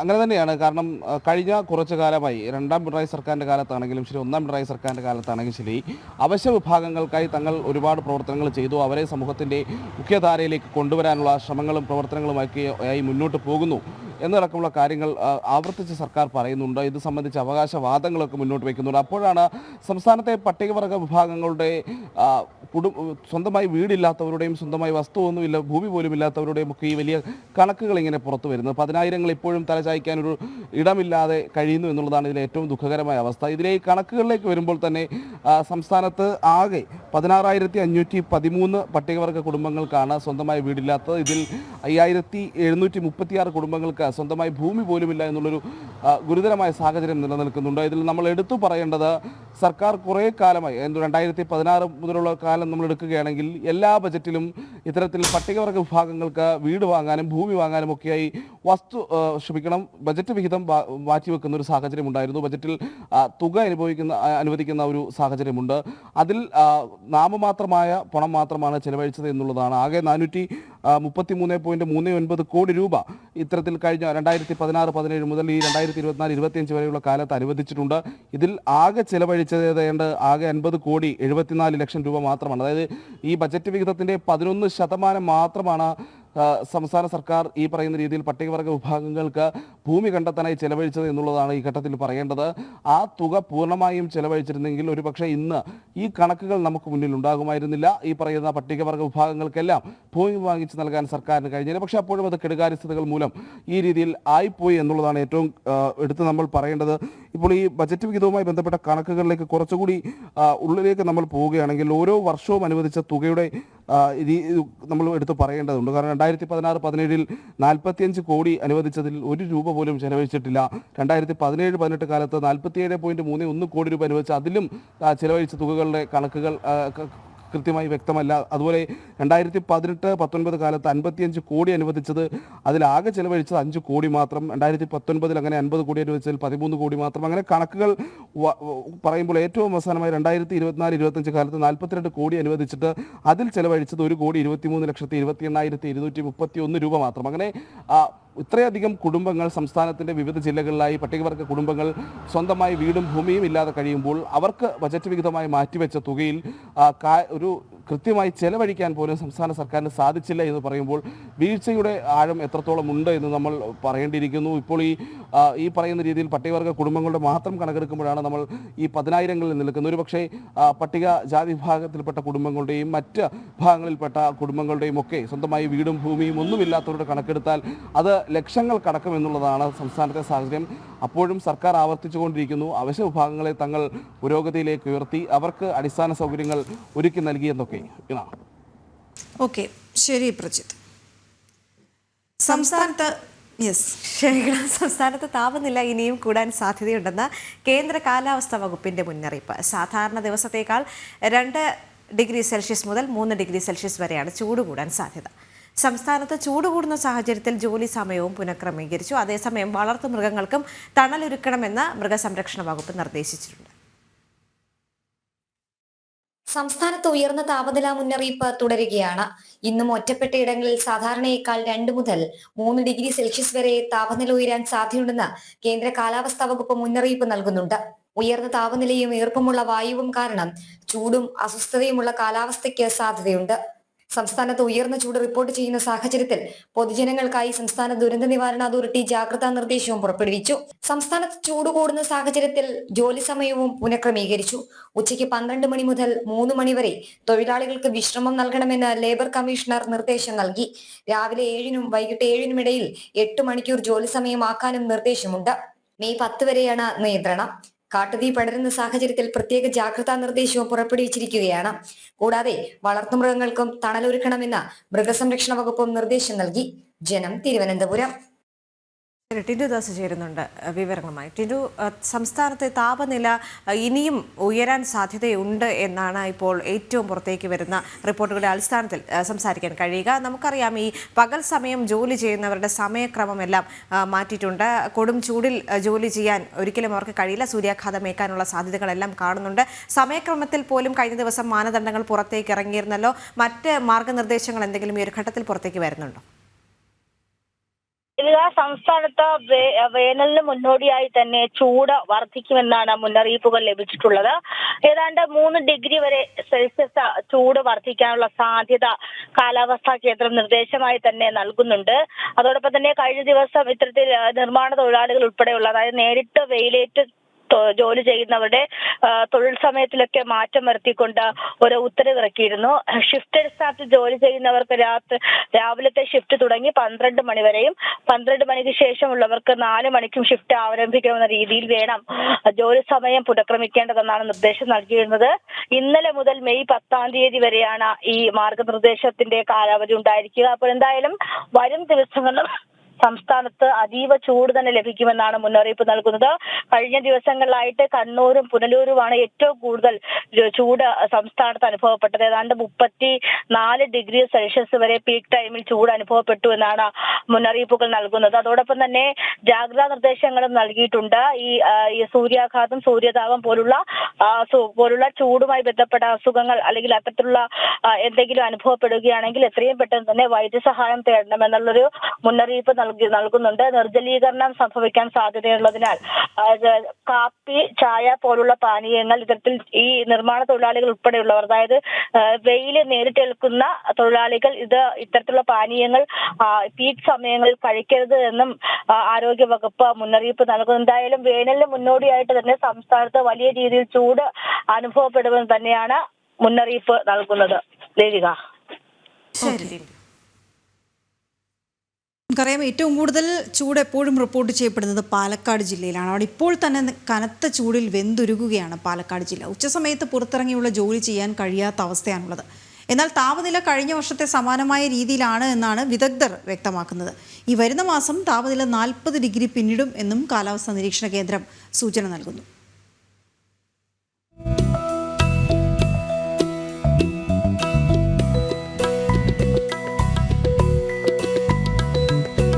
കിഴക്കൻ കാറ്റും നനുത്ത മഞ്ഞും ഇളം വെയിലും ഇടകലർന്നതാണ് പാലക്കാട്ടെ നവംബർ മുതൽ ഫെബ്രുവരി വരെയുള്ള മാസങ്ങൾ. എന്നാൽ ഇപ്പോൾ ഫെബ്രുവരി ആരംഭത്തിൽ തന്നെ ചൂട് കനത്തു തുടങ്ങിയിരിക്കുകയാണ്.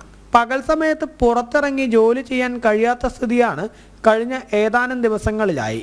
42.6 വരെ എത്തിയ കഴിഞ്ഞ വർഷത്തെ താപനിലയെ കടത്തിവെട്ടുമോ ഇത്തവണയെന്നാണ് പാലക്കാട്ടുകാരുടെ ആശങ്ക. എന്നാൽ കഴിഞ്ഞ തവണത്തെ സമാന സാഹചര്യമാണ് ഇത്തവണയുമെന്നും ചൂട് കൂടാൻ സാധ്യതയില്ല എന്നുമാണ് വിദഗ്ധർ പറയുന്നത്. അപ്പോൾ നമുക്കങ്ങനെ പേടിക്കേണ്ട ഒരു അവസ്ഥ ആയിട്ടില്ല. കമ്പാരിറ്റീവ്ലി കഴിഞ്ഞ കൊല്ലത്തെ നോക്കുകയാണെന്നുണ്ടെങ്കിൽ സ്വാഭാവികമായിട്ട് കുറച്ച് കുറയാനാണ് സാധ്യത. കഴിഞ്ഞ കൊല്ലത്ത് നോക്കുകയാണെന്നുണ്ടെങ്കിൽ ഏകദേശം ഇക്കൊല്ലവും അതുപോലെ തന്നെ ആവാനാണ് സാധ്യത. ഇപ്പോൾ ഉള്ളതൊരു 37 ആണ്. അതൊരു 40 ക്രോസ് ചെയ്യും ഒരു മാർച്ച് ഏപ്രിലോട് കൂടി. അങ്ങനെയാണ് അതിൻ്റെ ഒരു സാധ്യത നമ്മൾ കാണുന്നത്. കഴിഞ്ഞ വർഷം ഫെബ്രുവരി 10-ന് 38 മുതൽ 39 ഡിഗ്രി വരെ താപനില വിവിധ വെതർ സ്റ്റേഷനുകളിൽ രേഖപ്പെടുത്തിയിരുന്നു. എന്നാൽ ഇത്തവണ അത് 37.6 വരെയാണ് രേഖപ്പെടുത്തിയിരിക്കുന്നത്. രാത്രി അന്തരീക്ഷ താപനില നന്നായി കുറയുകയും പകൽ സമയത്ത് കൂടുകയുമാണ് ചെയ്യുന്നത്. കഴിഞ്ഞ വർഷത്തെ അപേക്ഷിച്ച് ഹ്യൂമിഡിറ്റി കുറവാണ് ഇത്തവണ. ഏതായാലും ഉച്ചസമയത്തുൾപ്പെടെ നേരിട്ട് സൂര്യപ്രകാശം ഏൽക്കുന്ന ജോലികൾ ചെയ്യുന്നവർ ജാഗ്രത പുലർത്തുന്നത് നല്ലതാണ്. ജനം, പാലക്കാട്. ജാഗ്രത പുലർത്തുക എന്നുള്ളത് തന്നെയാണ് ഏറ്റവും പ്രധാനം. ആലപ്പുഴയിലേക്ക് കൂടി എത്തേണ്ടതുണ്ട്. ആലപ്പുഴ മാരാരിക്കുളം തെക്ക് പഞ്ചായത്തിന്റെ വിവിധ ഭാഗങ്ങളിൽ കുടിവെള്ളം കിട്ടിയിട്ട് 4 മാസം. കുടിവെള്ളക്ഷാമം പരിഹരിക്കാൻ അടിയന്തര നടപടി എടുക്കുന്നതിന് പകരം വലിയ പദ്ധതി വരാൻ പോകുന്നു എന്ന് പറഞ്ഞ് നാട്ടുകാരെ പറ്റിക്കുകയാണ് പഞ്ചായത്ത് പ്രസിഡന്റും ഭരണസമിതിയും. മാസങ്ങളായി കുടിവെള്ളം കിട്ടാതെ സഹികെട്ട നാട്ടുകാർ കാലിക്കുടങ്ങളേന്തി വായ മൂടിക്കെട്ടി മാരാരിക്കുളം തെക്ക് പഞ്ചായത്ത് ഓഫീസിലേക്ക് പ്രതിഷേധ മാർച്ച് നടത്തി.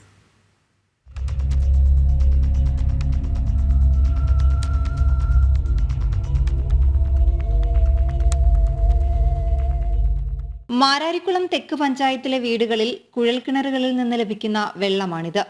3, 4, 5 വാർഡുകളിൽ 4 മാസമായി കുടിവെള്ളമില്ല. കിണറുകളിലെ വെള്ളം മലിനമാണ്. ഞങ്ങളുടെ അവസ്ഥ എന്ന് പറഞ്ഞാൽ ഇപ്പോൾ 1 മാസമായിട്ട് ഈ വെള്ളം കിട്ടുന്നില്ല. ജലജീവൻ പദ്ധതിയിൽ പെടുത്തിയിട്ട് ഞങ്ങൾക്ക് കണക്ഷൻ ഉള്ളതല്ലാതെ ഈ വെള്ളം ഞങ്ങൾക്ക് ഇവിടെ നല്ല വെള്ളം കിട്ടാറില്ല. പിന്നെ ഞങ്ങളുടെ ബോർവിലെ വെള്ളം തന്നെ ഇപ്പം ഞങ്ങൾ കാണിച്ചു. അത് ഭയങ്കര മോശമാണ്. എന്ന് വെച്ചാൽ ഞങ്ങൾക്ക് ഒന്നും ഉപയോഗിക്കാൻ പറ്റത്തില്ല. കുളിക്കാനായിട്ട് ഒന്ന് വാ കഴുകാൻ പോലും പറ്റുക ഒന്നിനും പറ്റാത്ത അവസ്ഥയാണ്. ഞങ്ങളിവിടെ വീട്ടിൽ നിൽക്കാൻ പറ്റാത്ത അവസ്ഥയാണ്. ഇപ്പോൾ വീട്ടിൽ എൻ്റെ ഇപ്പോൾ ഈ വീട് ദൂരെയാണ്, അവിടെ പോയാണ് ഞങ്ങൾ തുണി നനയ്ക്കുന്നത്. അപ്പോൾ ബാക്കിയുള്ള എല്ലാ കാര്യങ്ങളും ഇപ്പോൾ ഒരു സ്ത്രീകൾക്ക് ഉണ്ടാകുന്ന പ്രശ്നങ്ങളുണ്ടല്ലോ മാസത്തിൽ, അതൊക്കെ വരുമ്പോഴുള്ള സ്ഥിതി ഈ വെള്ളമാണ് ഉപയോഗിക്കുന്നത്. ഞങ്ങൾക്കിപ്പോൾ ശാരീരിക പ്രശ്നം ഒത്തിരി ഉണ്ട്. ഇതിപ്പോൾ എല്ലാ പഞ്ചായത്തിലാണെങ്കിലും വാട്ടർ അതോറിറ്റി എല്ലായിടത്തും ഞങ്ങൾ കംപ്ലൈൻറ്റ് ദിവസവും ചെയ്യുന്നുണ്ട്. പക്ഷേ ഒരു പരിഹാരവും ഇല്ല. പ്രാഥമിക ആവശ്യങ്ങൾക്കുള്ള വെള്ളം പോലും പണം കൊടുത്ത് വാങ്ങേണ്ട ഗതികേടിലാണ് നാട്ടുകാർ. ഞങ്ങൾക്ക് വെള്ളത്തിൻ്റെ അവസ്ഥ വളരെ മോശമാണ്. വെള്ളം കണ്ടാൽ വെള്ളമാണെന്ന് പറയത്തില്ല, ചോര കലക്കിയ വെള്ളം പോലെ ആയിരിക്കുന്നത്. ഒരു തുണി കഴുകാനോ ഒരു കാര്യത്തിനോ അത് ഉപയോഗിക്കാൻ പറ്റത്തില്ല. അതുപോലെ പാത്രം കഴുകിയാൽ തന്നെ പാത്രത്തെ പാടിരിക്കും. പിന്നെ നമ്മൾ വിലയ്ക്ക് വെള്ളം വാങ്ങിക്കുകയാണ്. 10,000 രൂപ കൊടുത്ത് നമ്മൾ ടാങ്കിനകത്ത് നിറച്ചിട്ട് അതാണ് ഞങ്ങൾ തുണി കഴുകാനും എല്ലാ ഉപയോഗത്തിനും എടുക്കുന്നത്. ചെറിയ കുട്ടികളും വയസ്സായ ആൾക്കാരും ഉണ്ട്. ഹാർട്ടിൻ്റെയും കാൽ ഓപ്പറേഷൻ ചെയ്തവരും ഒക്കെ. ഞങ്ങൾക്ക് വെള്ളം എടുക്കാൻ എങ്ങും പോകാൻ പറ്റത്തില്ല. പിന്നെ ഇവിടെ ലോറിയെ കൊണ്ടുവരുന്ന വെള്ളം വാങ്ങിച്ചാൽ ഞങ്ങൾ ഇപ്പോൾ 3 മാസമായിട്ട് മഴ നിന്നപ്പോൾ മുതൽ ഞങ്ങൾ ഉപയോഗിക്കുന്നു. മറ്റേ മഴവെള്ളമൊക്കെ പിടിച്ചായിരുന്നു തുണി വാഷ് ചെയ്തുകൊണ്ടൊക്കെ ഇരുന്നത്. ശുദ്ധജലം കിട്ടാതെ കുട്ടികൾക്ക് രോഗം ബാധിച്ചു. 3-ാം വാർഡിലെ 200ഓളം കുടുംബങ്ങൾക്ക് ജപ്പാൻ കുടിവെള്ള പദ്ധതിയിൽ നിന്ന് നേരത്തെ വെള്ളം കിട്ടിയിരുന്നു. എന്നാൽ ഇവരുടെ വീടുകളിലേക്കുള്ള പൈപ്പ് ആലപ്പുഴ കുടിവെള്ള പദ്ധതിയിലേക്ക് മാറ്റിയതോടെ ഒരു തുള്ളി വെള്ളം പോലും കിട്ടാതായി. ഞങ്ങളുടെ അവസ്ഥയെന്ന് പറഞ്ഞാൽ ഇതാണ്. ഞങ്ങളുടെ ഈ കുടിവെള്ളമാണ് ഇത് വേറെ എണ്ണയൊന്നും അല്ല. അതുപോലത്തെ അവസ്ഥയാണ് ഞങ്ങളുടെ ബോർവില്ല വെള്ളം. കുടിവെള്ളം കിട്ടിയിട്ട് തന്നെ 2 മാസമായി. അത് 3-ാം വാർഡ്, 4-ാം വാർഡ്, 5-ാം വാർഡ്, അങ്ങനെ മിക്ക വാർഡുകളിലും വെള്ളമില്ല. ഞങ്ങളുടെ അവസ്ഥ ഇത് കുറേ നാളായിട്ട് ഇത് തന്നെയാണ് പറയുന്നത്. ഞങ്ങളെ അധികാരികളുടെയൊക്കെ പറഞ്ഞിട്ടും എല്ലാവരോടും പഞ്ചായത്തിലും വാട്ടർ അതോറിറ്റി എല്ലാവരും അറിയിച്ചിട്ട് ഞങ്ങൾക്ക് ഇതാണ് അവസ്ഥ. അതുകൊണ്ട് ഞങ്ങൾ ഇങ്ങനെ ഒരു പ്രതിഷേധത്തിലോട്ട് ഇറങ്ങിയത്. ഇതാണ് ഞങ്ങളുടെ വെള്ളം ഞങ്ങൾ ഉപയോഗിച്ചിട്ടുണ്ട്. ഞങ്ങൾക്ക് ഇപ്പോൾ ശാരീരികമായിട്ട് ഒത്തിരി പ്രശ്നങ്ങളാണ്. എനിക്കൊന്നും പറയാൻ പറ്റുന്നില്ല. കഴിഞ്ഞ തെരഞ്ഞെടുപ്പ് കാലത്ത് മാരാരിക്കുളം തെക്ക് പഞ്ചായത്ത് വാഹനങ്ങളിൽ കുടിവെള്ളം എത്തിച്ചിരുന്നു. ഇപ്പോൾ വെള്ളം നിറച്ചിരുന്ന ടാങ്കുകൾ ഉപേക്ഷിക്കപ്പെട്ട നിലയിലാണ്. സ്വകാര്യ വെള്ളം വിതരണക്കാരും ചില രാഷ്ട്രീയക്കാരും തമ്മിലുള്ള ഒത്തുകളിയാണ് ലോറിയിൽ വെള്ളം എത്തിക്കുന്നതിന് തടസ്സം. സഹികെട്ട നാട്ടുകാർ ഒടുവിൽ കാലിക്കുടങ്ങളുമായി പഞ്ചായത്തിലേക്ക് മാർച്ച് നടത്തി.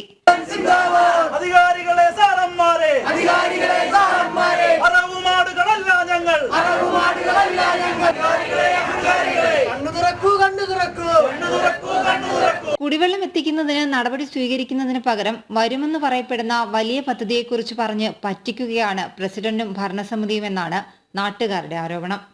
ജനം, ആലപ്പുഴ. വന്യജീവി ആക്രമണങ്ങളിൽ ഇരകളായവർക്കുള്ള നഷ്ടപരിഹാര വിഷയത്തിൽ സർക്കാർ ഒത്താശയോടുകൂടിയുള്ള പ്രഹസന സമര നാടകങ്ങൾ അവസാനിപ്പിക്കണമെന്ന് BJP മധ്യമേഖലാ പ്രസിഡന്റ് എൻ ഹരി. വന്യജീവി ആക്രമണത്തിന് ഇരയായി മരിക്കുന്നവർക്ക് 10 ലക്ഷം രൂപ വരെ നഷ്ടപരിഹാരത്തിന് നിയമവ്യവസ്ഥയുണ്ടെങ്കിലും അത് ഔദാര്യമാണെന്ന് വരുത്തി തീർക്കാൻ സംസ്ഥാന സർക്കാർ ശ്രമിക്കുകയാണ്. സമരം സംഘടിപ്പിച്ച ശേഷം നഷ്ടപരിഹാര വിതരണത്തിനായി മന്ത്രിമാർ ഉൾപ്പെടെ രംഗത്ത് വന്ന് ജനങ്ങളെ കബളിപ്പിക്കുകയാണെന്ന് എൻ ഹരി വിമർശിച്ചു. അവരുടെ പാർട്ടിയും ഒക്കെ കൂടെ ചേർന്ന് നടക്കുന്ന ഒരു നാടകമുണ്ട് നമ്മുടെ ഈ നാട്ടിൽ. സാധാരണ രീതിയിൽ ഒരാളെ ആന ആക്രമിക്കുക അല്ലെങ്കിൽ ഒരു കാട്ടുപോത്ത് ആക്രമിച്ചു കഴിഞ്ഞാൽ അവർ ഉടൻ തന്നെ നാട്ടിലിറങ്ങുന്നു. അവരെല്ലാവരും സമരത്തിൻ്റെ മുൻപന്തിയിലുണ്ടാകുന്നു. അവിടെ കളക്ടർ വരുന്നു, അല്ലെങ്കിൽ RDO വരുന്നു, 10 ലക്ഷം രൂപ കൊടുക്കുന്നു, സമരം അവസാനിപ്പിക്കുന്നു. ഇതിപ്പോൾ എല്ലാ ദിവസവും 1ഉം 2ഉം എന്നുള്ള നിലയിലേക്ക് വന്നിരിക്കുകയാണ്. ഇത് വലിയ ഒരു പ്രഹസനമാണ്. ഇവിടുത്തെ സാധാരണ പാവപ്പെട്ടവനെ പറ്റിക്കുന്ന ഒരു ഏർപ്പാടാണ് ഇത്. ക്രിസ്മസ് പരീക്ഷാ ചോദ്യപേപ്പർ ചോർച്ചയിൽ മുൻകൂർ ജാമ്യ ഹൈക്കോടതി ഇന്ന് പരിഗണിക്കും. MS solutions YouTube channel CEO Muhammad ഷുഹൈബിന്റെ ഹർജിയാണ് പരിഗണിക്കുക. അതേസമയം കസ്റ്റഡിയിലുള്ള 2 പ്രതികളുമായി അന്വേഷണ സംഘം തെളിവെടുപ്പ് തുടരുകയാണ്. ഗോകുൽ K. വേണുഗോപാൽ വിവരങ്ങളുമായി ചേരുന്നുണ്ട്. ഗോകുൽ, ഒന്ന് ജാമ്യാപേക്ഷ പരിഗണിക്കാനിരിക്കുന്നു, അതേസമയം ഇതിന്റെ തെളിവെടുപ്പും ഏതുവരെയായി?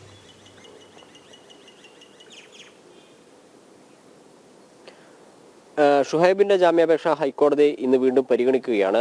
ഡിസംബർ 10-ാം തീയതിയായിരുന്നു ഇത്തരത്തിലുള്ള ആരോപണം ഉണ്ടായത്. ക്രിസ്മസ് പരീക്ഷാ ചോദ്യപേപ്പർ ചോർന്നതുമായി ബന്ധപ്പെട്ട ആരോപണം വിദ്യാഭ്യാസ വകുപ്പ് ശരിവെക്കുകയും ചെയ്തിരുന്നു. അതിനുശേഷം ഈ MS സൊല്യൂഷൻസിന്റെ ഉടമയായിട്ടുള്ള CEO ഉൾപ്പെടെ 3 പേർക്കെതിരെ FIR രജിസ്റ്റർ ചെയ്ത് അന്വേഷണം ആരംഭിച്ചത് മുതൽ ഷുഹൈബ് ഒളിവിലാണ്. നേരത്തെ കോഴിക്കോട് ജില്ലാ കോടതിയൊക്കെ ഷുഹൈബിന്റെ മുൻകൂർ ജാമ്യാപേക്ഷ തള്ളിയിരുന്നു. ഈ ഘട്ടത്തിലാണ് ഹൈക്കോടതിയെ സമീപിക്കുകയും ഹൈക്കോടതി ഇപ്പോൾ ഷുഹൈബിന്റെ മുൻകൂർ ജാമ്യാപേക്ഷ പരിഗണിക്കുകയാണ്. പരിഗണിക്കുന്ന തീയതി വരെ ഷുഹൈബിനെ അറസ്റ്റ് ചെയ്യരുത് എന്ന് കഴിഞ്ഞ തവണ ഹൈക്കോടതി കേസ് പരിഗണിച്ച സമയത്ത് അന്വേഷണ സംഘത്തോട് പറയുകയും ചെയ്തിരുന്നു. നേരത്തെ 2 അധ്യാപകരെ പോലീസ് കസ്റ്റഡിയിൽ മേടിച്ചിട്ടുണ്ടായിരുന്നു. 2 പേരെ പോലീസ് ക്രൈംബ്രാഞ്ച് അറസ്റ്റ് ചെയ്തിരുന്നു. MS സൊല്യൂഷൻസിൽ തന്നെ അധ്യാപകരായിട്ടുള്ള ഫഹദ്, ജിഷ്ണു എന്നിവരെയാണ് അറസ്റ്റ് ചെയ്തിട്ടുള്ളത്. അവരുമായിട്ട് അന്വേഷണ സംഘം തെളിവെടുപ്പ് തുടരുകയാണ്. 5 ദിവസത്തേക്കായിരുന്നു കസ്റ്റഡിയിൽ കിട്ടിയത്. അതിൽ ഇന്നലെ കർണാടകയൊക്കെ കേന്ദ്രീകരിച്ചിട്ടായിരുന്നു അവരുമായി തെളിവെടുപ്പ് നടത്തുന്നത്. അതായത് ഈ ചോദ്യപേപ്പർ കുട്ടികളുമായി അവതരിപ്പിച്ച 2 അധ്യാപകരാണ് ഫഹദും ജിഷ്ണുവും. ചോർന്നുവെന്ന് സംശയിക്കുന്ന ചോദ്യപേപ്പർ ഇവർ വളരെ വ്യക്തമായി തന്നെ അതേ ചോദ്യത്തിന്റെ നമ്പറോട് കൂടിയിട്ട് തന്നെ യൂട്യൂബ് ചാനലിൽ കൂടി പ്രചരിപ്പിച്ചിരുന്നു. അവരുമായി തെളിവെടുപ്പാണ് ഇപ്പോൾ നടക്കുന്നത്. 5 ദിവസത്തെ കസ്റ്റഡിയിലാണ് കിട്ടിയത്. ഇന്നിപ്പോൾ 3ാമത്തെ ദിവസമാണ്. ഇന്നലെ രാവിലെ ഇവരുമായിട്ട് അന്വേഷണ സംഘം കർണാടകയിൽ പോയി ഗുണ്ടൽപേട്ട് ഉൾപ്പെടെയുള്ള സ്ഥലങ്ങളിൽ, അതായത് അവർ ഒളിവിൽ കഴിഞ്ഞിരുന്ന സ്ഥലങ്ങൾ കേന്ദ്രീകരിച്ചാണ് തെളിവെടുപ്പ് നടന്നത്. ഇന്നും കർണാടക കേന്ദ്രീകരിച്ച് അല്ലെങ്കിൽ അവർ ഒളിവിൽ കഴിഞ്ഞിരുന്ന സ്ഥലം കേന്ദ്രീകരിച്ച് തെളിവെടുപ്പ് തുടരും. ഇന്ന് വൈകിട്ടോടു കൂടിയാണ് തിരിച്ചെത്തുക എന്നാണ് അന്വേഷണ സംഘം അറിയിച്ചിട്ടുള്ളത്. ഈ SSLC ഇംഗ്ലീഷ് ക്വസ്റ്റ്യൻ പേപ്പറും +1 കണക്ക് ക്വസ്റ്റ്യൻ പേപ്പറുമായിരുന്നു ചോർന്നിട്ടുണ്ടായിരുന്നത്. ആ ഘട്ടത്തിലൊക്കെ ഇത്തരത്തിലുള്ള ആരോപണം നിഷേധിച്ചുകൊണ്ട് MS സൊല്യൂഷൻസിന്റെ CEO ആയിട്ടുള്ള ഷുഹൈബ് ഒക്കെ രംഗത്ത് വന്നിരുന്നു. ആരോപണം ഉയർന്ന സമയത്ത് യൂട്യൂബ് ചാനലിൽ കൂടി തന്നെ തങ്ങൾ ഇത്തരത്തിലുള്ള ചോദ്യപേപ്പർ ചോർത്തിയിട്ടില്ല എന്ന കാര്യമാണ് അവർ വ്യക്തത വരുത്തിയിരുന്നത്. എന്നാൽ അന്വേഷണ സംഘം അതൊന്നും വിശ്വസിച്ചില്ല. പക്ഷേ കേസ് മന്ദഗതിയിലാണ് മുന്നോട്ടേക്ക് പോകുന്നത്. ഇത്തരത്തിലുള്ള ഹൈക്കോടതി മുൻകൂർ ജാമ്യാപേക്ഷ പരിഗണിക്കുന്നതുവരെ ഷുഹൈബിന്റെ ഉൾപ്പെടെയുള്ള അറസ്റ്റ് തടഞ്ഞതിനാൽ കാര്യമായ രീതിയിൽ അന്വേഷണം മുന്നോട്ടേക്ക് കൊണ്ടുപോകാൻ സാധിക്കുന്നില്ല. ഇത്തരത്തിലൊരു ആരോപണം വന്നിട്ടല്ലെങ്കിൽ വിദ്യാഭ്യാസ വകുപ്പ് തന്നെ ചോദ്യപേപ്പർ ചോർച്ച സംഭവിച്ചതായി പറഞ്ഞിട്ട് 2 മാസം പിന്നിടുകയാണ്. എന്നിട്ടും പ്രധാന പ്രതിയായിട്ടുള്ള വ്യക്തിയെ പിടികൂടാൻ സാധിക്കാത്ത അന്വേഷണത്തെ പിറകോട്ടടിക്കുന്ന ഒരു സാഹചര്യം തന്നെയാണ് ഉള്ളത്. ഇന്നിപ്പോൾ ഹൈക്കോടതി ഏത് രീതിയിലായിരിക്കും ഷുഹൈബിന്റെ മുൻകൂർ ജാമ്യാപേക്ഷ പരിഗണിക്കുക എന്നതിനെ അടിസ്ഥാനമാക്കിയിട്ടായിരിക്കും കേസിന്റെ മുന്നോട്ടേക്കുള്ള പോക്ക്. ഹൈക്കോടതി മുൻകൂർ ജാമ്യാപേക്ഷ തള്ളുകയാണെങ്കിൽ അറസ്റ്റ് ഉടനടി തന്നെ ഉണ്ടാകുമെന്നാണ് അന്വേഷണ സംഘം അറിയിച്ചിട്ടുള്ളത്. ഷുഹൈബ് എവിടെയാണ് ഉള്ളതിനെ സംബന്ധിച്ച വ്യക്തത അന്വേഷണ സംഘത്തിനുണ്ട് എന്ന് കഴിഞ്ഞ ദിവസം നമ്മളോട് ക്രൈംബ്രാഞ്ച് DYSP സുനിൽകുമാർ പറഞ്ഞിരുന്നു.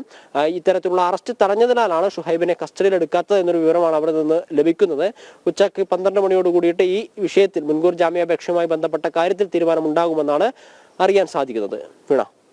ഓക്കെ. കൊല്ലം കുളത്തൂപ്പുഴ ഓയിൽ ഫാം എസ്റ്റേറ്റിലെ തീപിടുത്തത്തിൽ കത്തി നശിച്ചത് 75 ഏക്കറിലധികം ഭൂമിയിൽ. കത്തി നശിച്ച എണ്ണപ്പനയുടെ കണക്കെടുപ്പ് ഇന്ന് നടക്കും. തീപിടുത്തത്തിന്റെ കാരണം അന്വേഷിച്ച് റിപ്പോർട്ട് നൽകാൻ കൊല്ലം ജില്ലാ കളക്ടർ പുനലൂർ RTOയ്ക്ക് നിർദ്ദേശം നൽകി. കുളത്തൂപ്പുഴ ഓയിൽ ഫാം എസ്റ്റേറ്റിൽ നിന്ന് മനോജ് ചേരുന്നുണ്ട്. മനോജ്, ഇപ്പോൾ ഇതിൽ വീണ്ടും ദുരൂഹത വരികയാണ്. എവിടെയും എത്താതെ കേസ് പോവുകയാണോ? ഇപ്പോൾ പ്രാഥമിക നിഗമനം എന്താണ് ഇതിന് കാരണമായി ചൂണ്ടിക്കാണിക്കുന്നത്?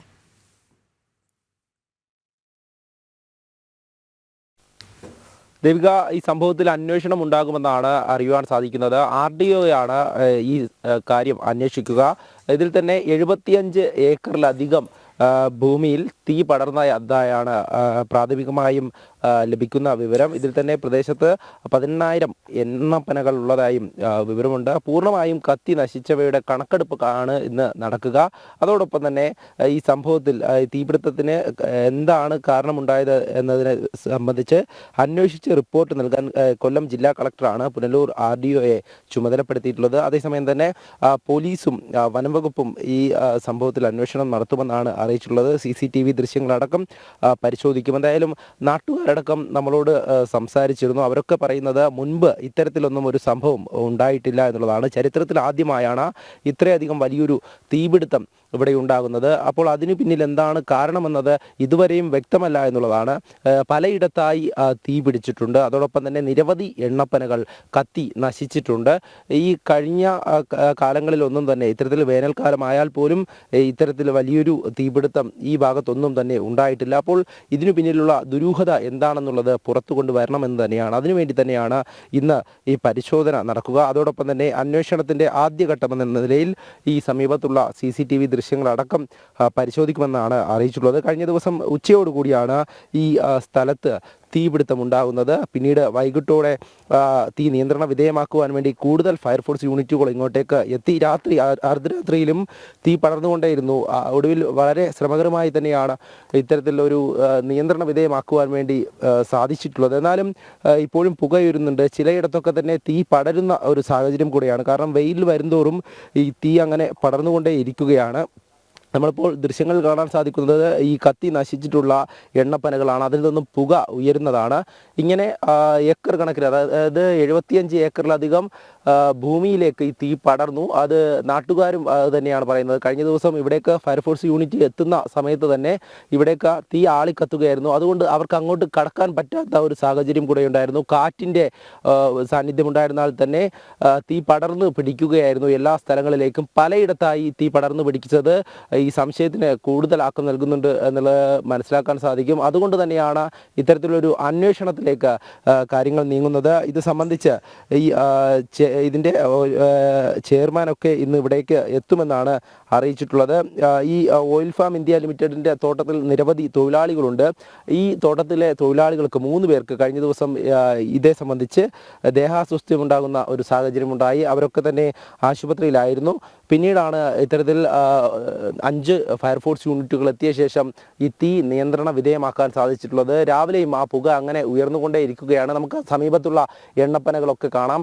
അതൊക്കെ തന്നെ അതുപോലെ തന്നെയായിരുന്നു ഈ ഭാഗത്തും എണ്ണപ്പനകൾ ഉണ്ടായിരുന്നത് എന്നുള്ളതാണ്. അതാണ് ഇത്രയധികം നശിച്ചു കിടക്കുന്നത്. തീ പിടിച്ച് അത്തരത്തിൽ ഈ പുക ഉയർന്നുകൊണ്ടിരിക്കുന്നത്. എന്തായാലും ഈ സംഭവവുമായി ബന്ധപ്പെട്ടുള്ള ദുരൂഹത അതിൽ തന്നെയാണ് ഈ അന്വേഷണം. വനം വകുപ്പും അഗ്നിശമന സേനയും ഒക്കെ കഴിഞ്ഞ ദിവസം ഇവിടെ നടത്തിയിട്ടുള്ള ആ ഒരു ദൗത്യമെന്ന് പറയുന്നത് നമുക്ക് ഈ ദൃശ്യങ്ങളിൽ കാണാൻ സാധിക്കുന്നത് പോലെ തന്നെ വലിയ ഒരു പ്രദേശത്ത് ഇത്രയധികം തീവ്രതയോടുകൂടി ഈ ഒരു തീ ആളിക്കത്തിയപ്പോൾ അതിനെ നിയന്ത്രണ വിധേയമാക്കാൻ വലിയ ശ്രമകരമായിട്ടുള്ള ഒരു ദൗത്യം തന്നെയാണ് നടത്തിയിട്ടുള്ളത്. എന്തായാലും ഇത് സംബന്ധിച്ചുള്ള ദിവസങ്ങൾക്ക് മുമ്പോ ഈ പ്രദേശത്ത് അസ്വാഭാവികമായ എന്തെങ്കിലും നടന്നതായി അറിയാൻ സാധിക്കുന്നുണ്ടോ? പോലീസിന്റെ ഭാഗത്ത് നിന്ന് അത്തരത്തിലുള്ള വിവരങ്ങൾ എന്തെങ്കിലും ലഭിക്കുന്നുണ്ടോ ഈ ഒരു ഘട്ടത്തിൽ?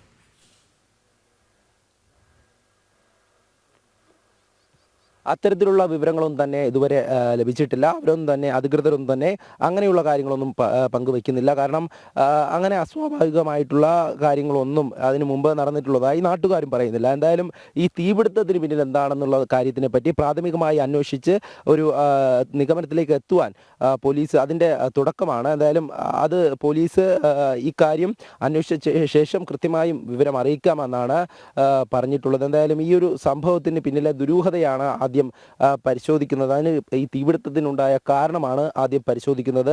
അതുകൊണ്ട് തന്നെ ഇവിടേക്ക് പരിശോധനയ്ക്കായി കൂടുതൽ പേരെത്തും. അതോടൊപ്പം തന്നെ RDOയുടെ നേതൃത്വത്തിലായിരിക്കും ഈ അന്വേഷണം നടക്കുക. ശരി, എന്തായാലും ഇതുമായി ബന്ധപ്പെട്ട പ്രതികരണങ്ങൾ കൂടി ഈ ഒരു ഘട്ടത്തിൽ പുറത്തേക്ക് വരുന്നുണ്ട്. കേട്ടതിന് ശേഷം തിരികെ എത്താം. ഇന്നലെ ഉച്ചയ്ക്ക് ഒരു 1:30 ആയപ്പോഴാണ് ഞങ്ങൾക്ക് ഈ തീ കാണുന്നത്. തീ കാണുന്നത് വെച്ചാൽ ഭയങ്കര പുകയായിരുന്നു. അങ്ങനെ ഞങ്ങൾ വണ്ടിയായിട്ട് വന്നപ്പോഴത്തേക്ക് ആ ആനോട്ടഞ്ചിറ സൈഡിൽ നിന്ന് തീ പടരുന്നത് കണ്ടു. പക്ഷേ നമുക്ക് അടുക്കാൻ പറ്റുന്നില്ല. ഏതാണ്ട് 60 കിലോമീറ്റർ സ്പീഡിനാണ് ഈ കാറ്റടിക്കുന്നത്. നമ്മളിപ്പോൾ അപ്പുറത്ത് കാണുന്ന തീ അരമണിക്കൂറിനുള്ളിൽ ഒരു 10-15 ഏക്കറിലോളമാണ് പടരുന്നത്. ഒരു നിവൃത്തിയില്ലാതെ തീ വന്നിരിക്കുകയാണ്. ഏതാണ്ട് രാത്രി 12 മണി കഴിഞ്ഞാണ് ഇവിടുന്ന് എല്ലാ ഉദ്യോഗസ്ഥന്മാരും പോകുന്നത്. അതുവരെ ഞങ്ങളെല്ലാം ഇവിടെ ഉണ്ടായിരുന്നു. ഇത് ചരിത്രത്തിൽ ആദ്യമായിട്ടുള്ള ഇതാണ്. പ്രതികരിക്കുന്നത് ഇത്തരത്തിലുള്ളൊരു സംഭവം ആദ്യമായാണ് നടക്കുന്നതെന്ന് കൂടി അവർ പ്രതികരിക്കുന്നുണ്ട്. മനോജാണ് അവിടെ നിന്നുള്ള വിവരങ്ങൾ പങ്കുവച്ചത്. ഏതായാലും സംയുക്തമായിട്ടുള്ള ചില അന്വേഷണങ്ങൾ കൂടി ഈ ഘട്ടത്തിൽ നടക്കേണ്ടിയിരിക്കുന്നു. കാരണം ദുരൂഹതകളേറുന്ന സാഹചര്യമുണ്ട്. അപ്പോൾ പോലീസിൻ്റെ കൂടി അന്വേഷണം ഇതിനോടൊപ്പം നിൽക്കേണ്ടതുണ്ട്. ഓക്കെ, മറ്റൊരു റിപ്പോർട്ടിലേക്ക് പോകാം. തേനും വാഴപ്പഴവും സംഭരിക്കാനും കയറ്റുമതി ചെയ്യാനും ഇന്ത്യയിലെ തന്നെ ആദ്യത്തെ സംഭരണ പാർക്ക് എന്നതായിരുന്നു തൃശ്ശൂരിൽ ഹണി ആൻഡ് ബനാന പാർക്ക് ഉദ്ഘാടനം ചെയ്യുമ്പോൾ സർക്കാരിൻ്റെ വാഗ്ദാനം. 24 കോടി രൂപ ചെലവഴിച്ചാണ് honey and banana park Thrissur പീച്ചിയിൽ നിർമ്മിച്ചത്. ഉദ്ഘാടനം കഴിഞ്ഞ് 4 വർഷം കഴിഞ്ഞ പാർക്കിൻ്റെ ഇന്നത്തെ അവസ്ഥ നമുക്കൊന്ന് കാണാം. 4 വർഷങ്ങൾക്ക് മുമ്പ് കേരളത്തിലെ മുഖ്യമന്ത്രി പിണറായി വിജയൻ തൃശൂർ പീച്ചിയിൽ ഉദ്ഘാടനം ചെയ്ത ബനാന ആൻഡ് ഹണി പാർക്കിന്റെ ബോർഡിന്റെ അവസ്ഥയാണ് നമ്മളിപ്പോൾ കണ്ടത്. ബോർഡ് ഇങ്ങനെയാണെങ്കിൽ സ്ഥാപനം എങ്ങനെയായിരിക്കുമെന്ന് നമുക്ക് നേരിട്ട് കാണാം. 24 കോടി രൂപ ചെലവിലായിരുന്നു ഈ സ്ഥാപനത്തിന്റെ നിർമ്മാണം പൂർത്തീകരിച്ചത്. തേനും വാഴപ്പഴവും സംഭരിക്കാനും കയറ്റുമതി ചെയ്യാനും ഇന്ത്യയിലെ ആദ്യത്തെ തന്നെ സംഭരണ കേന്ദ്രം എന്നതായിരുന്നു പ്രഖ്യാപനം. പക്ഷേ ഗേറ്റിന് പുറത്ത് ഈ മഞ്ഞൾ ഉണക്കാനിടാം എന്നത് മാത്രമാണ് നാട്ടുകാർക്കുള്ള ഉപകാരം. മുഖ്യമന്ത്രി പിണറായി വിജയനാണ് 2021 ഫെബ്രുവരിയിൽ ഹണി ആൻഡ് ബനാന പാർക്ക് ഉദ്ഘാടനം ചെയ്തത്. പഴവും തേനും ആധുനിക രീതിയിൽ സംസ്കരിച്ച് ദേശീയ രാജ്യാന്തര വിപണിയിലേക്ക് എത്തിക്കാൻ ഉദ്ദേശിച്ച പദ്ധതി പക്ഷേ പൂർണ്ണമായും അവതാളത്തിലായി. ചുറ്റും കാടുമൂടിയ അവസ്ഥ. തെരുവ് പട്ടികളുടെ വിശ്രമ കേന്ദ്രമായി സ്ഥലം മാറിയതോടെ അയൽക്കാർക്കും ശല്യം. പട്ടികൾക്ക് തീറ്റയും കൊണ്ടു കൊടുക്കുന്നുണ്ട്. അത് തിന്നു കഴിഞ്ഞ സന്ധ്യ കഴിഞ്ഞാൽ വരും. പിന്നെ കോഴീനെ ഒക്കെ പിടിച്ച് കൊല്ലും. അവർ കുറേ പട്ടികൾ വന്നിട്ട് പട്ടീനെ കോഴീനെ ഓടിച്ചിട്ട് പിടിച്ച് കൊല്ലും. വീട്ടിൽ സന്ധ്യ ആയി കഴിയുമ്പോൾ അറിയാത്ത കയറി കിടക്കും. പിന്നെ ചവിട്ടി ചെരുപ്പ് ഈ വക സാധനങ്ങളൊക്കെ പട്ടി എടുത്തുകൊണ്ട് പോകും അതിൻ്റെ ഉള്ളിലേക്ക്. എന്നിട്ട് കൊണ്ടുപോയി കടിച്ച് കീറി കളയും ചെരുപ്പൊക്കെ. പിന്നെ ഉപയോഗിക്കാൻ പറ്റില്ല പട്ടി കയറി കഴിഞ്ഞാൽ. പിന്നെ കോടിക്കണക്കിന് രൂപ ചിലവഴിച്ചെത്തിച്ച യന്ത്രങ്ങൾ ഒരു സംരക്ഷണവുമില്ലാതെ നശിക്കുകയാണ്. സാമൂഹ്യ വിരുദ്ധരുടെ താവളമായി വ്യവസായ കേന്ദ്രം മാറിയെന്നും നാട്ടുകാർക്ക് പരാതിയുണ്ട്. സർക്കാരിന്റെ കെടുകാര്യസ്ഥതയ്ക്കെതിരെ സമരത്തിനൊരുങ്ങാനാണ് BJPയുടെ തീരുമാനം. ഈ തുകയുടെ കമ്മീഷൻ പറ്റിയതുകൊണ്ട് അതിൻ്റെ ഉള്ളിലേക്ക് വേണ്ട വിധത്തിലുള്ള ഒരു മുൻധാരണയോട് കൂടിയുള്ള പ്രവർത്തനം കാഴ്ചവെക്കാതെ ഇത് കമ്മീഷൻ പറ്റിക്കൊണ്ട് ഇത് മുരടിച്ച് കിടക്കുകയാണ് ഇപ്പോൾ അത്. അപ്പോൾ അതിന് വേണ്ടി ഈ സർക്കാരും തുടർഭരണം ഉണ്ടായിട്ട് പോലും ഈ ഇടതുപക്ഷ സർക്കാർ ഇതിന് വേണ്ടിയിട്ട് യാതൊരു തരത്തിലുള്ള കാര്യക്രമങ്ങളും നടത്തുന്നില്ല. ഈ തരത്തിലുള്ള ഇപ്പോൾ ഇവിടെ നടന്നുകൊണ്ടിരിക്കുന്നത് സാമൂഹ്യ വിരുദ്ധരുടെ അഴിഞ്ഞാട്ടം, അതുപോലെ തന്നെ ഒരുപാട് ഈ നാട്ടിലെ ജനങ്ങൾക്ക് മുഴുവൻ ഭീഷണിയാകുന്ന തരത്തിലുള്ള ഒരു സംരംഭം ആയിട്ടാണ് ഇവിടെ കിടക്കുന്നത്. അപ്പോൾ അതിനെതിരെ ഭാരതീയ ജനതാ പാർട്ടി ശക്തമായ പ്രതിഷേധം ഉയർത്തിക്കൊണ്ട് നിയമ പോരാട്ടങ്ങളോടൊപ്പം തന്നെ ജനങ്ങളെ മുൻനിർത്തിക്കൊണ്ട് വലിയൊരു പോരാട്ടങ്ങൾക്ക് തുടക്കം കുറിക്കാൻ ഭാരതീയ ജനതാ പാർട്ടി തയ്യാറാകുന്ന അവസ്ഥയിലേക്കാണ് ഇപ്പോൾ പോകുന്നത്. പലതവണ വിഷയം സർക്കാരിന്റെ ശ്രദ്ധയിൽപ്പെടുത്തിയിട്ടും നടപടി ഉണ്ടാവുന്നില്ലെന്ന പരാതിയിലാണ് കർഷകരും. ജനം, തൃശൂർ. സംസ്ഥാനത്ത് ആദ്യമായി തൊഴിലുറപ്പ് തൊഴിലാളികൾക്കായി കലാകായിക മത്സരങ്ങൾ സംഘടിപ്പിച്ച് കോഴിക്കോട് കുറ്റ്യാടിയിലെ തൊഴിലുറപ്പ് കൂട്ടായ്മ. തൊഴിലുറപ്പ് പ്രവർത്തികൾ ഉൾപ്പെടെ മത്സര ഇനങ്ങളായപ്പോൾ പരിപാടികൾ ഏറെ ശ്രദ്ധേയമായി. മഹാത്മാഗാന്ധി ദേശീയ ഗ്രാമീണ തൊഴിലുറപ്പ് പദ്ധതിയിൽ അംഗങ്ങളായവർക്ക് വേണ്ടിയാണ് മത്സരങ്ങൾ സംഘടിപ്പിച്ചത്. മാറ്റൊലി എന്നായിരുന്നു പരിപാടിയുടെ പേര്. 50 ഇനങ്ങളിലായി 1000-ഓളം അംഗങ്ങൾ പങ്കാളികളായി. 4 ദിവസമായി നടന്ന മത്സരങ്ങളിൽ പ്രായഭേദമന്യേ തൊഴിലുറപ്പ് അംഗങ്ങൾ പങ്കെടുത്തു. തൊഴിലുറപ്പുമായി ബന്ധപ്പെട്ട് കിടക്കുന്ന കോണ്ടൂർ ബഡ്ഡിംഗ്, നിലം കിളക്കൽ തുടങ്ങിയ മത്സരങ്ങളിൽ ആവേശത്തോടെയാണ് തൊഴിലാളികൾ പങ്കെടുത്തത്.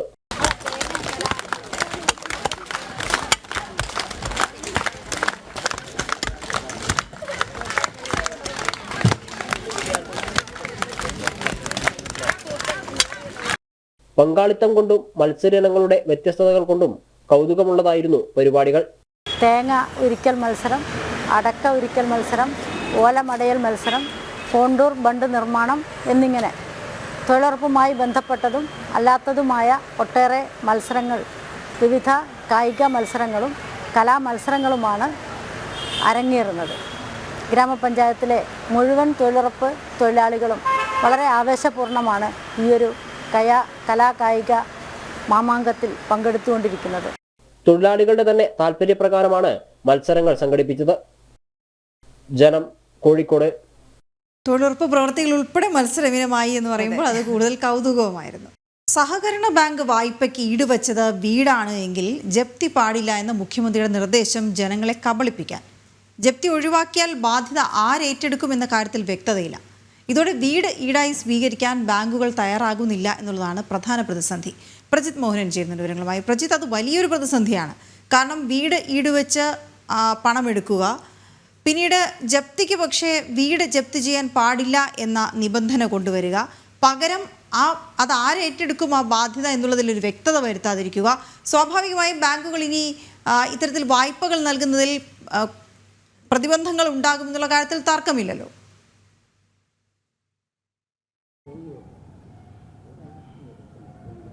അതെ വീണ, കാരണം വലിയ ആശയക്കുഴപ്പം നിലനിൽക്കുന്നുണ്ട്. കാരണം വീടുകൾ ഈട് വെച്ച് വായ്പ എടുത്തവർക്ക് അല്ലെങ്കിൽ അത് മുടങ്ങുമ്പോൾ ജപ്തി നിരകളിലേക്ക് പോകരുത് എന്നുള്ളൊരു നിർദ്ദേശം സഹകരണ ബാങ്കുകൾക്ക് നൽകുമെന്ന നിയമസഭയിലെ മുഖ്യമന്ത്രിയുടെ പരാമർശം അത് വലിയ ആശയക്കുഴപ്പത്തിലേക്ക് പോയിരിക്കുകയാണ്. കാരണം ഒന്ന്, ഈ സഹകരണ ബാങ്കുകളിലെ സാമ്പത്തിക ഇടപാടുകളും കൈമാറ്റങ്ങളും ഒക്കെ നടക്കുന്നത് അതിപ്പോൾ ലോണുകളായാലും ശരി, വായ്പകൾ ഈ പറയുന്ന രീതിയിലുള്ള വായ്പകളും അതിൻ്റെ പലിശ നിരക്ക് അടക്കമുള്ള കാര്യങ്ങളെല്ലാം ഈ സഹകരണ സംഘങ്ങൾ പ്രവർത്തിക്കുന്നത് റിസർവ് ബാങ്ക് ചട്ടങ്ങൾക്ക് അനുസരിച്ചാണ്. അപ്പോൾ അത്തരം ഒരു സാഹചര്യത്തിൽ അതിൽ സർക്കാരിന് ഇടപെടാൻ കഴിയുമോ എന്നുള്ളതാണ് ഒന്നാമത്തെ ചോദ്യം. ഇനി നയരൂപീകരണത്തിന്റെ ഭാഗമായി സർക്കാർ ഇടപെടാമെന്ന് വെച്ചാൽ തന്നെ സർക്കാർ ഇത്തരത്തിൽ ഈ വീട് ഈട് വെച്ച് വായ്പ എടുത്തവർക്ക് ഒരു തരത്തിലും ജപ്തിയുമായി മുന്നോട്ട് പോകരുത് എന്നുള്ള നിർദ്ദേശം കർശനമായി നൽകിയെന്നിരിക്കുക. അപ്പോൾ ബാക്കിയാകുന്ന അടുത്ത പ്രധാനപ്പെട്ട ചോദ്യമായി വരുന്നത് ഈ സാമ്പത്തിക ബാധ്യത ആര് ഏറ്റെടുക്കുമെന്നുള്ളതാണ്. ഇപ്പോൾ സഹകരണ സംഘം ഒരാൾക്ക് ലോൺ നൽകുന്നു, അയാൾ അത് വീട് ഈട് വെച്ചിട്ടാണ്, അയാൾ പിന്നീട് ആ ലോൺ തിരിച്ചടയ്ക്കാത്ത സാഹചര്യം ഉണ്ടാകുന്നു.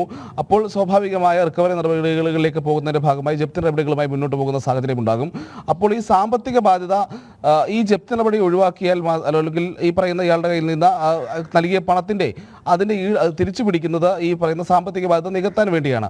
ഇനി അത്തരത്തിൽ ജപ്തി നടപടികളുമായി മുന്നോട്ട് പോകാൻ കഴിയില്ലെങ്കിൽ ആ ബാധ്യത ആര് ഏറ്റെടുക്കുമെന്നുള്ളതാണ് പ്രധാനപ്പെട്ട ഒരു ചോദ്യം. ഇതിന് സർക്കാർ തയ്യാറാകുമോ എന്നുള്ളതാണ് സഹകരണ ബാങ്കുകളെ കുഴയ്ക്കുന്ന ഒരു ചോദ്യം എന്ന് പറയുന്നത്. കാരണം സർക്കാർ അതിന് തയ്യാറായില്ലെങ്കിൽ സഹകരണ ബാങ്കുകൾക്ക് ഇത്തരത്തിൽ ജപ്തി നടപടികൾ ഒഴിവാക്കി നൽകുന്ന ഒരു നയത്തിലേക്ക് പോകാൻ കഴിയില്ല എന്നുള്ളതാണ് യാഥാർത്ഥ്യം. കാരണം സഹകരണ ബാങ്കുകളെ പൂർണ്ണമായും തകർക്കുന്ന രീതിയിലേക്ക്, സാമ്പത്തികമായി ബാങ്കുകളെ ഇല്ലാതാക്കുന്ന രീതിയിലേക്ക് തന്നെ അത്തരം കാര്യങ്ങൾ പോകുമെന്നുള്ളതാണ് ഈ പല സഹകരണ ബാങ്കുകളുടെയും ഒക്കെ മുകളിലിരിക്കുന്നവർ അവർ പ്രകടിപ്പിക്കുന്ന ഒരു ആശങ്ക എന്ന് പറയുന്നത്. സർക്കാർ ഈ ബാധ്യത ഏറ്റെടുക്കാൻ തയ്യാറായാൽ ഈ നിർദ്ദേശം ഒരുപക്ഷെ അനുസരിക്കാൻ സഹകരണ ബാങ്കുകൾ തയ്യാറായേക്കും. അല്ലാത്ത പക്ഷം സർക്കാർ കടംപിടുത്തം പിടിക്കുകയാണ്. ഇനി വീടുകൾ ഈടുവെച്ചവരുടെ വായ്പകൾ മുടങ്ങിയാലും അവർ ജപ്തി നടപടികളിലേക്ക് പോകരുത് എന്നുള്ളൊരു നിലപാടിൽ സർക്കാർ ഉറച്ചു നിൽക്കുകയാണെന്ന് കരുതുക. സ്വാഭാവികമായും വീടുകൾ ഈടുവെച്ചുള്ള ലോണുകൾ നൽകുന്നതിൽ നിന്ന് സഹകരണ സംഘങ്ങൾക്ക് പിന്നോട്ട് പോകേണ്ട ഒരു സാഹചര്യം ഉണ്ടാകും. കാരണം നമ്മൾ എങ്ങനെയാണ് കേരളത്തിലെ സാധാരണക്കാർ പലപ്പോഴും ലോണുകൾ എടുക്കുന്നത്, പല ആവശ്യങ്ങൾക്കും വായ്പകൾ എടുക്കുന്നത് എന്നുള്ളത് നമുക്കറിയാവുന്നതാണ്. അവർ സഹകരണ സംഘങ്ങളെയാണ് പ്രാഥമികമായി ആശ്രയിക്കാറ്. അപ്പോൾ തങ്ങൾക്കാകെ ഉണ്ടാകുന്ന ചെറിയൊരു 5 സെൻറ്റ് വസ്തുവോ 10 സെൻറ്റ് വസ്തുവോ അതിലൊരു വീടുമായിരിക്കും. ആ സ്ഥലം പണയം വെച്ചിട്ടായിരിക്കും അല്ലെങ്കിൽ ഈടായി നൽകിയായിരിക്കും അവർ എപ്പോഴും ഇത്തരത്തിൽ ലോണുകൾ എടുക്കുക. സഹകരണ സംഘങ്ങളിൽ നിന്ന് ലോൺ എടുക്കാത്തവരല്ല നമ്മളാരും, എല്ലാവർക്കും അത്തരത്തിൽ ലോണുകൾ ഉണ്ട് താനും. അപ്പോൾ ആ ലോണുകൾ നൽകുന്നതിലേക്ക് ഈടായി നൽകാൻ നമ്മുടെ കയ്യിൽ ആകെ ഉണ്ടാകുന്ന വസ്തു ഈ പറയുന്ന കുറച്ച് വസ്തുവും അതിലെ ഒരു വീടും ഉള്ള സ്ഥലമായിരിക്കും. അത് നൽകിയാൽ ലോൺ നൽകാത്തൊരു സാഹചര്യത്തിലേക്ക് സഹകരണ സംഘങ്ങൾ പോകേണ്ടി വരുമെന്നുള്ളതാണ് ഈ ഘട്ടത്തിൽ ഏറ്റവും ആശങ്കയുയർത്തുന്ന കാര്യം. അങ്ങനെയുണ്ടെങ്കിൽ സംസ്ഥാനത്തെ സാധാരണക്കാർക്ക് സഹകരണ സംഘങ്ങളെ ഇത്തരം ആവശ്യങ്ങളുമായി മുന്നോട്ട് പോകാൻ കഴിയില്ല എന്നുള്ളതാണ് ഇതിൽ ഏറ്റവും ശ്രദ്ധേയമായിട്ടുള്ള ഒരു കാര്യം. ഇതിൽ മറ്റൊരു വശം കൂടി ഇതിന് പറയാനുണ്ട്. കാരണം ഈ സഹകരണ സംഘങ്ങളുടെ കൺസോർഷ്യത്തിൽ നിന്നാണ് സംസ്ഥാന സർക്കാർ ഏറ്റവും അധികം പണം പലപ്പോഴായി തങ്ങളുടെ ആവശ്യങ്ങൾക്കായി വായ്പയായി മറ്റും എടുക്കുന്നത്. ക്ഷേമ പെൻഷൻ നൽകുന്നത് തുടങ്ങിയിട്ടുള്ള നടപടിക്രമങ്ങൾക്കായി സർക്കാർ ആശ്രയിക്കുന്നത് ഈ സഹകരണ ബാങ്കുകളെ തന്നെയാണ്. അപ്പോൾ തങ്ങളുടെ പണസ്രോതസ്സിനെ ഈ പുറത്തുള്ള സ്വകാര്യ വ്യക്തികൾക്ക് നൽകുന്ന വായ്പകൾ കൂടുതലായാൽ അത് ബാധിക്കാതിരിക്കാൻ വേണ്ടിയാണ് സർക്കാർ ഇത്തരമൊരു നയം സ്വീകരിക്കുന്നത് എന്നുള്ളൊരു വിമർശനവും കൂടി ഈ സഹകരണ മേഖലയിൽ പ്രവർത്തിക്കുന്നവരൊക്കെ ഉയർത്തുന്നുണ്ട്. എന്തായാലും ഈ നയത്തിൽ കൂടുതൽ വ്യക്തത വരുത്തേണ്ട ഉത്തരവാദിത്തം സംസ്ഥാന സർക്കാരിനാണ്. ഏത് രീതിയിലാണ് സംസ്ഥാന സർക്കാരിന് ഈ വിഷയത്തിൽ സഹകരണ ബാങ്കുകളിൽ ഇടപെടാൻ കഴിയുക എന്നുള്ളത് വ്യക്തമാക്കണം. അതോടൊപ്പം തന്നെ ഇത്തരത്തിൽ ജപ്തി നടപടികളുമായി മുന്നോട്ട് പോകണ്ട എങ്കിൽ വായ്പയെടുത്ത് വീടും ഇരിക്കുന്ന സ്ഥലം ഈട് വെച്ച് വായ്പയെടുത്ത് അത് മുടങ്ങിക്കിടക്കുന്ന ആളുകളുടെ കാര്യത്തിൽ ആ ബാധ്യത എങ്ങനെ നികത്തും എന്നുള്ള കാര്യം കൂടി സർക്കാർ വ്യക്തമാക്കണം എന്നുള്ളതാണ് സഹകരണ സംഘങ്ങൾ ആവശ്യപ്പെടുന്നത്. എന്തായാലും മുഖ്യമന്ത്രി ഇത്തരത്തിലുള്ള നിർദ്ദേശം നൽകുമെന്ന് പ്രഖ്യാപിച്ചിട്ടുണ്ട്. അതിൻ്റെ തുടർ നടപടികൾ കാത്തിരുന്ന് തന്നെ കാണേണ്ടിയിരിക്കുന്നു. വീണ. ഓക്കെ, ശരി. പ്രജിത്ത് വിവരങ്ങൾ നൽകുകയായിരുന്നു. ഡോക്ടർ വന്ദന ദാസ് കൊലക്കേസിൽ വിചാരണ ഇന്നു മുതൽ. വന്ദനയോടൊപ്പം സംഭവ സമയം ജോലി ചെയ്തിരുന്ന ഡോക്ടർ മുഹമ്മദ് ഷിബിനെ കൊല്ലം അഡീഷണൽ സെഷൻസ് കോടതി വിസ്തരിക്കും. കേസിലെ ആദ്യ 50 സാക്ഷികളെയാണ് ആദ്യ വിചാരണ ഘട്ടത്തിൽ കോടതി വിസ്തരിക്കുന്നത്. എം മനോജ് ചേരുന്നുണ്ട്. മനോജ്, കൂടുതൽ വിശദാംശങ്ങൾ. ദേവിക, ഈ കൊട്ടാരക്കര ഗവൺമെന്റ് ആശുപത്രിയിൽ വെച്ച് കൊല ചെയ്യപ്പെട്ട ഡോക്ടർ വന്ദനദാസ് കേസിലെ സാക്ഷികളുടെ വിചാരണയാണ് ആരംഭിക്കുന്നത്.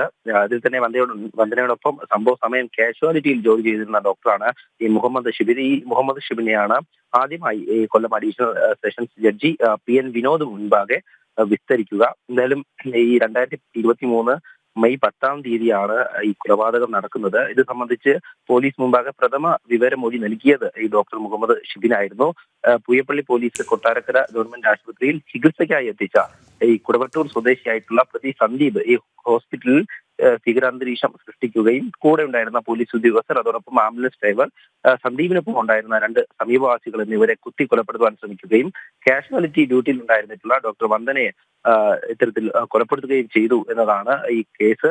ഈ കൊല്ലം റൂറൽ ക്രൈംബ്രാഞ്ച് അന്വേഷണ വിഭാഗം നടത്തിയിട്ടുള്ള അന്വേഷണത്തെ തുടർന്ന് ഹാജരാക്കിയിട്ടുള്ള കുറ്റപത്രത്തിൽ 35ഓളം ഡോക്ടർമാരെ ഈ കേസിൽ സാക്ഷിയാക്കിയിട്ടുണ്ട്. കേസിലെ ആദ്യ 50 സാക്ഷികളെയാണ് ഈ ആദ്യ വിചാരണ ഘട്ടത്തിൽ കോടതി മുമ്പാകെ വിസ്തരിക്കുക. ഇതിൽ തന്നെ നേരത്തെ സൂചിപ്പിച്ചതുപോലെ 35ഓളം ഡോക്ടർമാരാണുള്ളത്. ഈ മുമ്പ് കേസിലെ വിചാരണ തീയതികൾ കോടതി നിശ്ചയിച്ചിരുന്നുവെങ്കിലും പ്രതി സുപ്രീം കോടതിയെ സമീപിച്ചതിനെ തുടർന്ന് കേസിന്റെ വിചാരണ തീയതികൾ വീണ്ടും മാറ്റിവെക്കുകയായിരുന്നു. എന്തായാലും ഇന്ന് ഈ ആദ്യ വിചാരണ, അതായത് ഈ ആദ്യ സാക്ഷിയെ വിസ്തരിക്കുമെന്നാണ് അറിയിച്ചിട്ടുള്ളത്. ഈ കേസ് വിചാരണയ്ക്കായി സംസ്ഥാന സർക്കാരിന്റെ സ്പെഷ്യൽ പ്രോസിക്യൂട്ടറെ, അതോടൊപ്പം തന്നെ ഈ പ്രോസിക്യൂഷന് വേണ്ടി സ്പെഷ്യൽ പ്രോസിക്യൂട്ടർ ആയിട്ടുള്ള അഡ്വക്കേറ്റ് പ്രതാപ് ജി പടിക്കലോടൊപ്പം മറ്റ് അഭിഭാഷകരും ഹാജരാകും. ശരി മനോജ്. കല്ലഴയാറിന് പിന്നാലെ വേമ്പനാട്ടുകായലും നീന്തി കീഴടക്കിയ 6 വയസ്സുകാരി. കൊല്ലം മൈനാഗപ്പള്ളി സ്വദേശി മെഹനാസ് അലി ഷെയ്ഖാണ് വേൾഡ് ബുക്ക് ഓഫ് റെക്കോർഡ്സിൽ ഇടം നേടാൻ വേമ്പനാട്ടുകായൽ നീന്തി കീഴടക്കിയത്. കൊല്ലം കല്ലടയാർ 15 മിനിറ്റ് കൊണ്ട് നീന്തി കീഴടക്കിയാണ് 1ാം ക്ലാസ്സുകാരി മെഹനാസ് അലി ഷെയ്ഖിന്റെ വരവ്. ഇത്തവണ ലക്ഷ്യം 4 കിലോമീറ്റർ വീതിയുള്ള വേമ്പനാട്ടുകായൽ. ബാംഗ്ലൂരിൽ നീന്തൽ പരിശീലകനായ ആലപ്പുഴ കൈനഗിരി സ്വദേശി വില്യം പുരുഷോത്തമന്റെ ശിക്ഷണത്തിൽ മെഹനാസ് 2 മാസം വേമ്പനാട്ടുകായലിലും വൈക്കത്തെ പുഴയിലും തോട്ടിലുമൊക്കെ നീന്തി പരിശീലനം നടത്തിയിരുന്നു. ഒടുവിൽ ഈ ലക്ഷ്യവും അവൾ നീന്തി കയറി. 1 മണിക്കൂർ 9 മിനിറ്റ് കൊണ്ട് വേമ്പനാട്ടുകായലിനെ കീഴടക്കി. ഒട്ടും ഭയമില്ലായിരുന്നുവെന്ന് മെഹനാസ്. പേടി ഉണ്ടായിരുന്നില്ല, പേടി പക്ഷേ കുറച്ച് ഒഴുക്കുണ്ട്, ഒഴുക്ക് അങ്ങോട്ടല്ല പോയ ഇങ്ങോട്ടല്ല. പക്ഷേ ഭയങ്കര പേടിയല്ലേ നീന്തൽ. ഞാൻ കുറച്ച് ദിവസം ഞാൻ ഇവിടെയല്ലേ കുറച്ച് നേരം ഇവിടെ നീന്തായിരുന്നു. അവിടെ നേരെ അവിടെ തൊട്ട് കുറച്ച് നേരം ഇങ്ങോട്ട് വരും. 2 മാസം നല്ല പ്രാക്ടീസ് കൊടുത്ത് കുറേ ആറ്റിലും തോട്ടിലൊക്കെ ഇറക്കി നമ്മൾ പ്രാക്ടീസ് കൊടുത്ത് അങ്ങനെയാണ്. പിന്നെ ഇപ്പോൾ അവസാനം ഒരാഴ്ച ഇവിടുത്തെ വേമ്പനാട്ട് കായലിൽ തന്നെ ഒരാഴ്ച ഇവിടെ ഞങ്ങൾ വന്നിട്ട് ഒരാഴ്ചയായി. ഇവിടെ ഒരു 3 പ്രാവശ്യം നമ്മൾ അങ്ങോട്ടും ഇങ്ങോട്ടും നീന്തിപ്പിച്ച്, എന്നിട്ട് നല്ല നമുക്കൊരു കോൺഫിഡൻറ്റ് വന്ന് കൊച്ചിനും ഒരു കോൺഫിഡൻറ്റ് കിട്ടിയതിന് ശേഷമാണ് ഇത് ചെയ്യാന്നുള്ള ഒരു ഇതിലേക്ക് നമ്മൾ വന്നത്. വൈക്കം ബോട്ട് ജെട്ടിയിലേക്ക് നീന്തിക്കയറിയ മെഹനാസിനെ വൈക്കം നഗരസഭാ ചെയർപേഴ്സൺ പ്രീത രാജേഷും മറ്റു ജനപ്രതിനിധികളും ഉപഹാരം നൽകി അനുമോദിച്ചു. ഷെയ്ഖ് മുഹമ്മദ് മുംതാസ് ദമ്പതികളുടെ മകൾ ശാസ്താംകോട്ട ബ്രൂക്ക് ഇന്റർനാഷണൽ സ്കൂളിലെ 1ാം ക്ലാസ് വിദ്യാർത്ഥിനിയാണ്. അഷ്ടമുടിക്കായൽ കൈകെട്ടി നീന്തുകയാണ് മെഹനാസിന്റെ അടുത്ത ലക്ഷ്യം. ജനം, Kottayam. Age is just A number എന്നൊക്കെ പറയും പോലെയാണ്. എത്ര ചെറിയ കുട്ടിയാണ്, എന്നാൽ അതെല്ലാം മറികടന്നുകൊണ്ട് വളരെ വലിയൊരു നേട്ടം കൈവരിച്ചിരിക്കുകയാണ്. മറ്റു റിപ്പോർട്ടുകളിലേക്ക് കൂടി. വിവിധ ആവശ്യങ്ങൾ ഉന്നയിച്ച് സെക്രട്ടേറിയറ്റിന് മുന്നിൽ ആശാ വർക്കർമാർ നടത്തിവരുന്ന രാപ്പകൽ സമരം 2ാം ദിവസവും തുടരുന്നു. ന്യായമായ ആവശ്യത്തിന് മുന്നിൽ സർക്കാർ കണ്ണു തുറക്കും വരെ സമരവുമായി മുന്നോട്ടു പോകുമെന്ന് Kerala ASHA health workers association അറിയിച്ചു.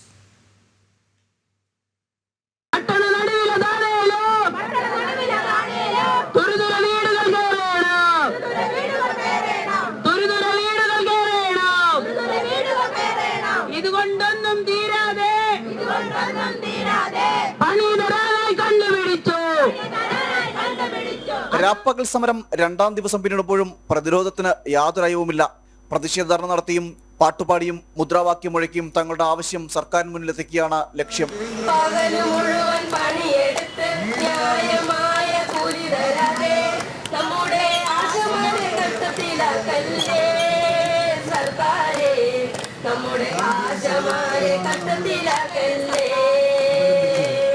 ന്യായമായ ആവശ്യത്തിന് മുന്നിൽ സർക്കാർ കണ്ണു തുറക്കും വരെ പ്രതിഷേധം തുടരുമെന്ന് Kerala ASHA health workers association അറിയിച്ചു. വിരമിക്കുന്ന ആശമാർക്ക് 5 ലക്ഷം രൂപ വിരമിക്കൽ ആനുകൂല്യം നൽകണമെന്നുള്ളതാണ്. അത് ഈ ബജറ്റിൽ ഉൾപ്പെടുത്തണമെന്ന് നമ്മൾ വളരെ ശക്തമായി പല മാർഗങ്ങളിലൂടെ ഇവരോട് ആവശ്യപ്പെട്ടതാണ്. പക്ഷെ അതിനെക്കുറിച്ച് ഒരക്ഷരം പോലും പറയാൻ തയ്യാറായിട്ടില്ല. അപ്പോൾ മാനദണ്ഡങ്ങൾ, ഈ ഓണറേറിയത്തിന് മാനദണ്ഡങ്ങൾ ഏർപ്പെടുത്തിയിട്ടുണ്ട്. മാനദണ്ഡങ്ങൾ ഉള്ളത് കൊണ്ടാണ് മുഴുവൻ തുകയും ആശമാർക്ക് ഓണറേറിയം ലഭിക്കാത്തത്. അപ്പോൾ അതിനെ മുഴുവൻ മാനദണ്ഡങ്ങളും മാറ്റണം എന്നുള്ളതാണ് നമ്മുടെ സംഘടനയുടെ ആവശ്യം. അപ്പോൾ ഇത്തരത്തിലുള്ള ജീവൽ പ്രധാനങ്ങളായ ഡിമാൻഡുകൾ ഉന്നയിച്ചുകൊണ്ട് നമ്മളെ ബജറ്റിൽ അവഗണിച്ചതിൽ പ്രതിഷേധിച്ചുകൊണ്ടാണ് ഇന്നലെ മുതൽ ഞങ്ങളിവിടെ ഈ സമരം ആരംഭിച്ചിരിക്കുന്നത്. ആശാ വർക്കർമാരുടെ വേതന കുടിശ്ശിക തീർത്ത് ഉടനടി നൽകുക, ഓണറേറിയം വർദ്ധിപ്പിക്കുക, ഓണറേറിയത്തിന് ഏർപ്പെടുത്തിയിട്ടുള്ള മാനദണ്ഡം പിൻവലിക്കുക, വിരമിക്കൽ ആനുകൂല്യം പ്രഖ്യാപിക്കാതെ 62 വയസ്സിൽ ആശാ വർക്കർമാരെ പിരിച്ചുവിടുന്നതിനുള്ള ഉത്തരവ് പിൻവലിക്കുക തുടങ്ങിയ ആവശ്യങ്ങൾ ഉന്നയിച്ചാണ് രാപ്പകൽ സമരം. ജനം, തിരുവനന്തപുരം. കുംഭമാസ പൂജകൾക്കായി ശബരിമല നട ഇന്ന് തുറക്കും. വൈകിട്ട് 5-ന് തന്ത്രി കണ്ഠരര് രാജീവരുടെ സാന്നിധ്യത്തിൽ മേൽശാന്തി അരുൺകുമാർ നമ്പൂതിരി നട തുറന്ന് ദീപം തെളിയിക്കും. തുടർന്ന് 18ാം പടിക്ക് താഴെ ആഴിയിൽ അഗ്നി പകരും. കുംഭമാസം 1-ന് രാവിലെ 5 മണിക്ക് നട തുറക്കും. മാസപൂജകൾ പൂർത്തിയാക്കി ഫെബ്രുവരി 17-ന് രാത്രി 10-ന് ഹരിവരാസനം പാടി നടയടയ്ക്കും.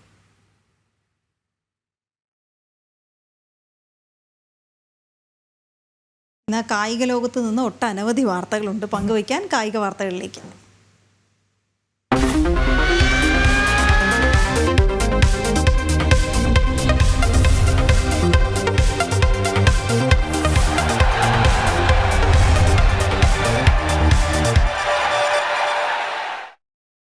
ആദ്യം രഞ്ജി ട്രോഫിയിലേക്കാണ്. കേരളം ജമ്മു കശ്മീർ രഞ്ജി ട്രോഫി ക്വാർട്ടർ പോരാട്ടം ആവേശകരമായ അന്ത്യത്തിലേക്ക്. ഒരു ദിനവും 8 വിക്കറ്റും അവശേഷിക്കെ കേരളത്തിന് ജയിക്കാൻ 299 റൺസ് വേണം.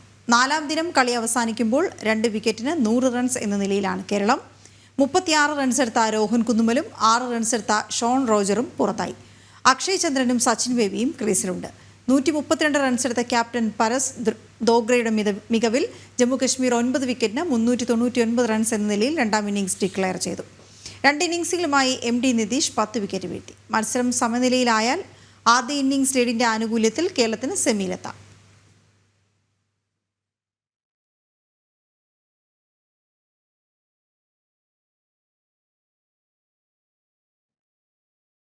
ചാമ്പ്യൻസ് ട്രോഫി ക്രിക്കറ്റിനുള്ള ഇന്ത്യൻ ടീമിൽ 2 മാറ്റങ്ങൾ. സൂപ്പർ താരം ജസ്പ്രീത് ബുംറയും യശസ്വി ജയ്സ്വാളും ചാമ്പ്യൻസ് ട്രോഫി നഷ്ടമാകും. പരിക്കേറ്റ ബുംറയ്ക്ക് പകരം ഹർഷിത് റാണയും ജയ്സ്വാളിന് പകരം വരുൺ ചക്രവർത്തിയും ടീമിൽ ഇടം പിടിച്ചു.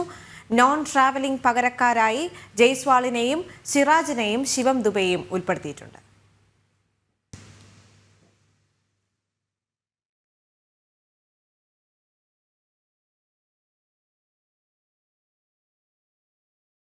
ഇന്ത്യ ഇംഗ്ലണ്ട് ഏകദിന പരമ്പരയിലെ അവസാന മത്സരം ഇന്ന്. ആദ്യ 2 മത്സരങ്ങളിലും ജയിച്ച് പരമ്പര സ്വന്തമാക്കിയ ഇന്ത്യ സ്ക്വാഡിലുള്ള കൂടുതൽ താരങ്ങൾക്ക് ഇന്ന് അവസരം നൽകിയേക്കും. നായകൻ രോഹിത് ശർമ്മ ഫോമിലേക്ക് മടങ്ങിയെത്തിയതിൻ്റെ ആത്മവിശ്വാസത്തിലാണ് ഇന്ത്യ. ചാമ്പ്യൻസ് ട്രോഫിക്ക് മുൻപുള്ള ഇന്ത്യയുടെ അവസാന മത്സരം കൂടിയാണിത്. ഉച്ചയ്ക്ക് 1:30 അഹമ്മദാബാദിലെ നരേന്ദ്രമോദി സ്റ്റേഡിയത്തിലാണ് മത്സരം.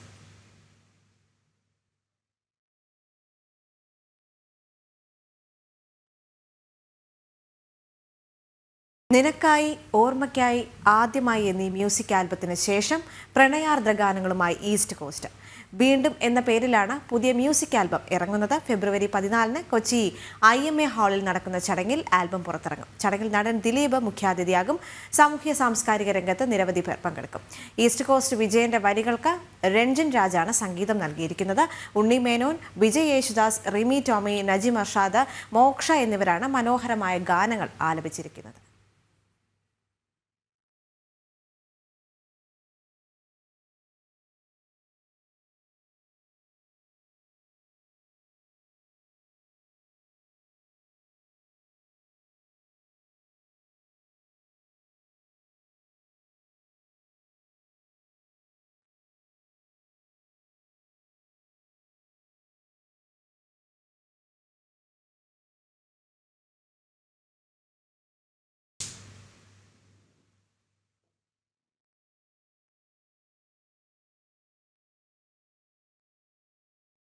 സൗദി ഫൗണ്ടിംഗ് ഡേ ആഘോഷങ്ങളുടെ മുന്നോടിയായി സൗദി അറേബ്യയിൽ ഉടനീളമുള്ള സ്കൂളുകളിൽ ഞങ്ങളുടെ കഥ എന്ന പേരിൽ വൈവിധ്യമാർന്ന പരിപാടികൾ ആരംഭിച്ചു.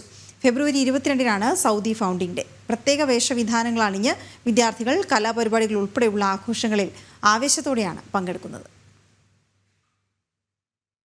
സൗദി ഫൗണ്ടിംഗ് ഡേ ആഘോഷങ്ങളുടെ മുന്നോടിയായി സൗദി അറേബ്യയിൽ ഉടനീളമുള്ള സ്കൂളുകൾ ഞങ്ങളുടെ കഥ എന്ന പേരിൽ വൈവിധ്യമാർന്ന പരിപാടികൾ ആരംഭിച്ചു. ഫെബ്രുവരി 22-നാണ് സൗദി ഫൗണ്ടിംഗ് ഡേ. പ്രത്യേക വേഷവിധാനങ്ങൾ അണിഞ്ഞ് വിദ്യാർത്ഥികൾ കലാപരിപാടികൾ ഉൾപ്പെടെയുള്ള ആഘോഷങ്ങളിൽ ആവേശത്തോടെയാണ് പങ്കെടുക്കുന്നത്. വിദ്യാർത്ഥികൾക്കും ജീവനക്കാർക്കും രക്ഷിതാക്കൾക്കും സമൂഹത്തിനും വേണ്ടി രൂപകൽപ്പന ചെയ്തിട്ടുള്ള വിവിധ സാംസ്കാരികവും വിദ്യാഭ്യാസപരവുമായ പ്രവർത്തനങ്ങൾ ഉൾക്കൊള്ളുന്ന ഒരു സമഗ്ര പദ്ധതിക്കാണ് വിദ്യാഭ്യാസ മന്ത്രാലയം ഇതിലൂടെ രൂപം നൽകിയിട്ടുള്ളത്. സൗദി അറേബ്യ സ്ഥാപിതമായതു മുതലുള്ള ചരിത്രപരമായ നാഴികക്കല്ലുകളെ കുറിച്ചുള്ള സെമിനാറുകളും വിദ്യാഭ്യാസ സെഷനുകളും രാജ്യത്തിന്റെ ചരിത്രത്തെക്കുറിച്ചുള്ള വിദ്യാർത്ഥികളുടെ അറിവ് വർദ്ധിപ്പിക്കുന്നതിനും ദേശീയ അഭിമാനത്തിന്റെ ശക്തമായ ബോധം വളർത്തുന്നതിനുമുള്ള സാംസ്കാരികവും ചരിത്രപരവുമായ മത്സരങ്ങളും പ്രധാന പരിപാടികൾ ഉൾപ്പെടുന്നു. ആഘോഷങ്ങൾ 2 ആഴ്ച തുടരും. രാജ്യത്തിന്റെ ചരിത്രത്തെ ആഴത്തിൽ മനസ്സിലാക്കുന്നതിനും വിദ്യാർത്ഥികളിലും എല്ലാ വിദ്യാഭ്യാസ മേഖലകളിലെ അംഗങ്ങളിലും ദേശീയ മൂല്യങ്ങൾ വർദ്ധിപ്പിക്കുകയുമാണ് ലക്ഷ്യം. കനകലാൽ, ജനം, സൗദി അറേബ്യ. കയർ ബോർഡ് ജീവനക്കാരി ജോളി മധുവിനെ ആശുപത്രിയിൽ പ്രവേശിപ്പിക്കുന്നതിന് മുൻപായി ജോളി എഴുതിയ കത്ത് പുറത്ത് തൊഴിലിടത്തിൽ മാനസിക പീഡനം നേരിടേണ്ടി വന്നെന്നും ചെയർമാനോട് സംസാരിക്കാൻ പേടിയാണെന്നും കത്തിൽ പറയുന്നുണ്ട്. ബീന റാണി ചേരുന്നുണ്ട് വിവരങ്ങളുമായി. ബീന, കയർ ബോർഡ് ജീവനക്കാരി ജോളിയുടെ മരണവുമായി ബന്ധപ്പെട്ട് വളരെ നിർണായകമായ ഒരു കത്ത് ഈ ഒരു ഘട്ടത്തിൽ ലഭിച്ചിരിക്കുകയാണ്. കത്തിലുള്ള കൂടുതൽ ഉള്ളടക്കം എന്തൊക്കെയായിരുന്നു? ദേവിക, കയർ ബോർഡ് ജീവനക്കാരി ജോളി മധു കഴിഞ്ഞ ദിവസമാണ് മരണപ്പെട്ടത്. ഇന്നലെ ജോളിയുടെ സംസ്കാരവും നടന്നു. അതിനുശേഷമാണ് ഇപ്പോൾ ആശുപത്രിയിൽ പ്രവേശിപ്പിക്കും മുമ്പ് ജോളി എഴുതിയ ഒരു കത്ത് പുറത്തു വന്നിട്ടുള്ളത്. ഇതിൽ തൊഴിലിടത്തിൽ മാനസിക പീഡനം നേരിടേണ്ടി വന്നു എന്ന് വ്യക്തമാക്കിയിട്ടുണ്ട്. മേലധികാരികളിൽ നിന്ന് മാനസിക പീഡനം ഏൽക്കേണ്ടി വന്നു. സ്ത്രീകൾക്ക് നേരെയുള്ള ഒരു ഉപദ്രവം കൂടിയായി ഇതിനെ കണക്കാക്കണമെന്നും ജോളി ആ കത്തിൽ പറയുന്നു. ചെയർമാനോട് സംസാരിക്കാൻ ഭയമാണ്, ധൈര്യമില്ല എന്നും കത്തിൽ സൂചിപ്പിക്കുന്നുണ്ട്. ഈ ജോളിയുടെ കുടുംബാംഗങ്ങൾ ഇപ്പോൾ പറയുന്നത് ഈ കത്ത് എഴുതിക്കൊണ്ടിരിക്കുമ്പോഴാണ് തലച്ചോറിലെ രക്തസ്രാവത്തെ തുടർന്ന് ആ ജോളി ബോധരഹിതയാവുന്നത് എന്നാണ്. കഴിഞ്ഞ ദിവസവും ജോളിയുടെ സംസ്കാരത്തിന് മുമ്പും കുടുംബാംഗങ്ങൾ ഇത്തരത്തിലൊരു ആരോപണം ഉന്നയിച്ചിരുന്നു. അത് പ്രധാനമായും ജോളിയുടെ ട്രാൻസ്ഫർ ഓർഡറുമായി ബന്ധപ്പെട്ടായിരുന്നു. ജോളിയുടെ മരണശേഷം കയർ ബോർഡ് ചെയർമാൻ പുറത്തിറക്കിയ ഒരു പ്രസ്താവനയിൽ ജോളിയുടെ ട്രാൻസ്ഫർ നേരത്തെ തന്നെ റദ്ദ് ചെയ്തിരുന്നു എന്ന് വിശദീകരിച്ചിരുന്നു. എന്നാൽ ഇത് ജനങ്ങളെ തെറ്റിദ്ധരിപ്പിക്കാനെന്നതാണ് എന്നാണ് ജോളിയുടെ കുടുംബാംഗങ്ങൾ പറഞ്ഞിരുന്നത്. ആശുപത്രിയിൽ പ്രവേശിപ്പിച്ചതിന് ശേഷം മാത്രമാണ് ട്രാൻസ്ഫർ റദ്ദാക്കിയത്. മരണശേഷവും ചെയർമാൻ മാധ്യമങ്ങളോട് ഇതുമായി ബന്ധപ്പെട്ട് ഒന്നും വിശദീകരിച്ചിരുന്നില്ല. തുടർന്ന് ആരോപണങ്ങൾ കഴിഞ്ഞ ദിവസവും ജോളിയുടെ കുടുംബാംഗങ്ങൾ ഉന്നയിച്ചിരുന്നു. അതിന് പിന്നാലെയാണ് ഇപ്പോൾ ജോളി എഴുതിയ ഒരു കത്തും പുറത്തു വന്നിട്ടുള്ളത്. അതേസമയം ഇത്തരത്തിൽ ജോളിയുടെ കുടുംബാംഗങ്ങൾ ആരോപണങ്ങൾ ഉന്നയിക്കുന്നത് ശ്രദ്ധയിൽപ്പെട്ട ചെറുകിട സൂക്ഷ്മ വ്യവസായ മന്ത്രാലയം എന്തായാലും ഒരു അന്വേഷണത്തിന് ഉത്തരവിട്ടിട്ടുണ്ട്. ഒരു 3-അംഗ സംഘം അന്വേഷിക്കണമെന്നാണ് നിർദ്ദേശിച്ചിട്ടുള്ളത്. അവരുടെ അന്വേഷണ റിപ്പോർട്ട് 15 ദിവസത്തിനകം നൽകണമെന്നും ആവശ്യപ്പെട്ടിട്ടുണ്ട്. ഉദ്യോഗസ്ഥർക്കെതിരെയുള്ള ആരോപണങ്ങളാണ് സമിതി പ്രധാനമായും അന്വേഷിക്കുക. എന്തായാലും ജോളിയുടെ കുടുംബാംഗങ്ങൾ ഇതുമായി ബന്ധപ്പെട്ട കൂടുതൽ നടപടികളിലേക്ക് നീങ്ങുന്നുവെന്ന് വേണം മനസ്സിലാക്കാൻ. കൂടുതൽ ആരോപണങ്ങളുമായി അവർ വീണ്ടും രംഗത്ത് വരികയാണ്. ശരി. ഏതായാലും ജോളിയുടെ മരണത്തിൽ നിർണായകമാകും ഈ കത്ത്. ഓക്കെ, നമ്മൾ 2 മണിക്കൂറും പിന്നിട്ടു അല്ലേ? പുത്തൻ പുലരി അവസാനിപ്പിക്കുകയാണ്. എല്ലാവർക്കും നല്ലൊരു ദിവസം ആശംസിക്കുന്നു. ചെറിയ ഇടവേളയ്ക്ക് ശേഷം ലൈവ് റിപ്പോർട്ട്സ്, ഈ നമ്മൾ ഇതുവരെ നോക്കിയ വാർത്തകളും ഈ മണിക്കൂറിൽ വരുന്ന പുതിയ വാർത്തകളിലേക്കുമൊക്കെ കടക്കും. നമസ്തേ.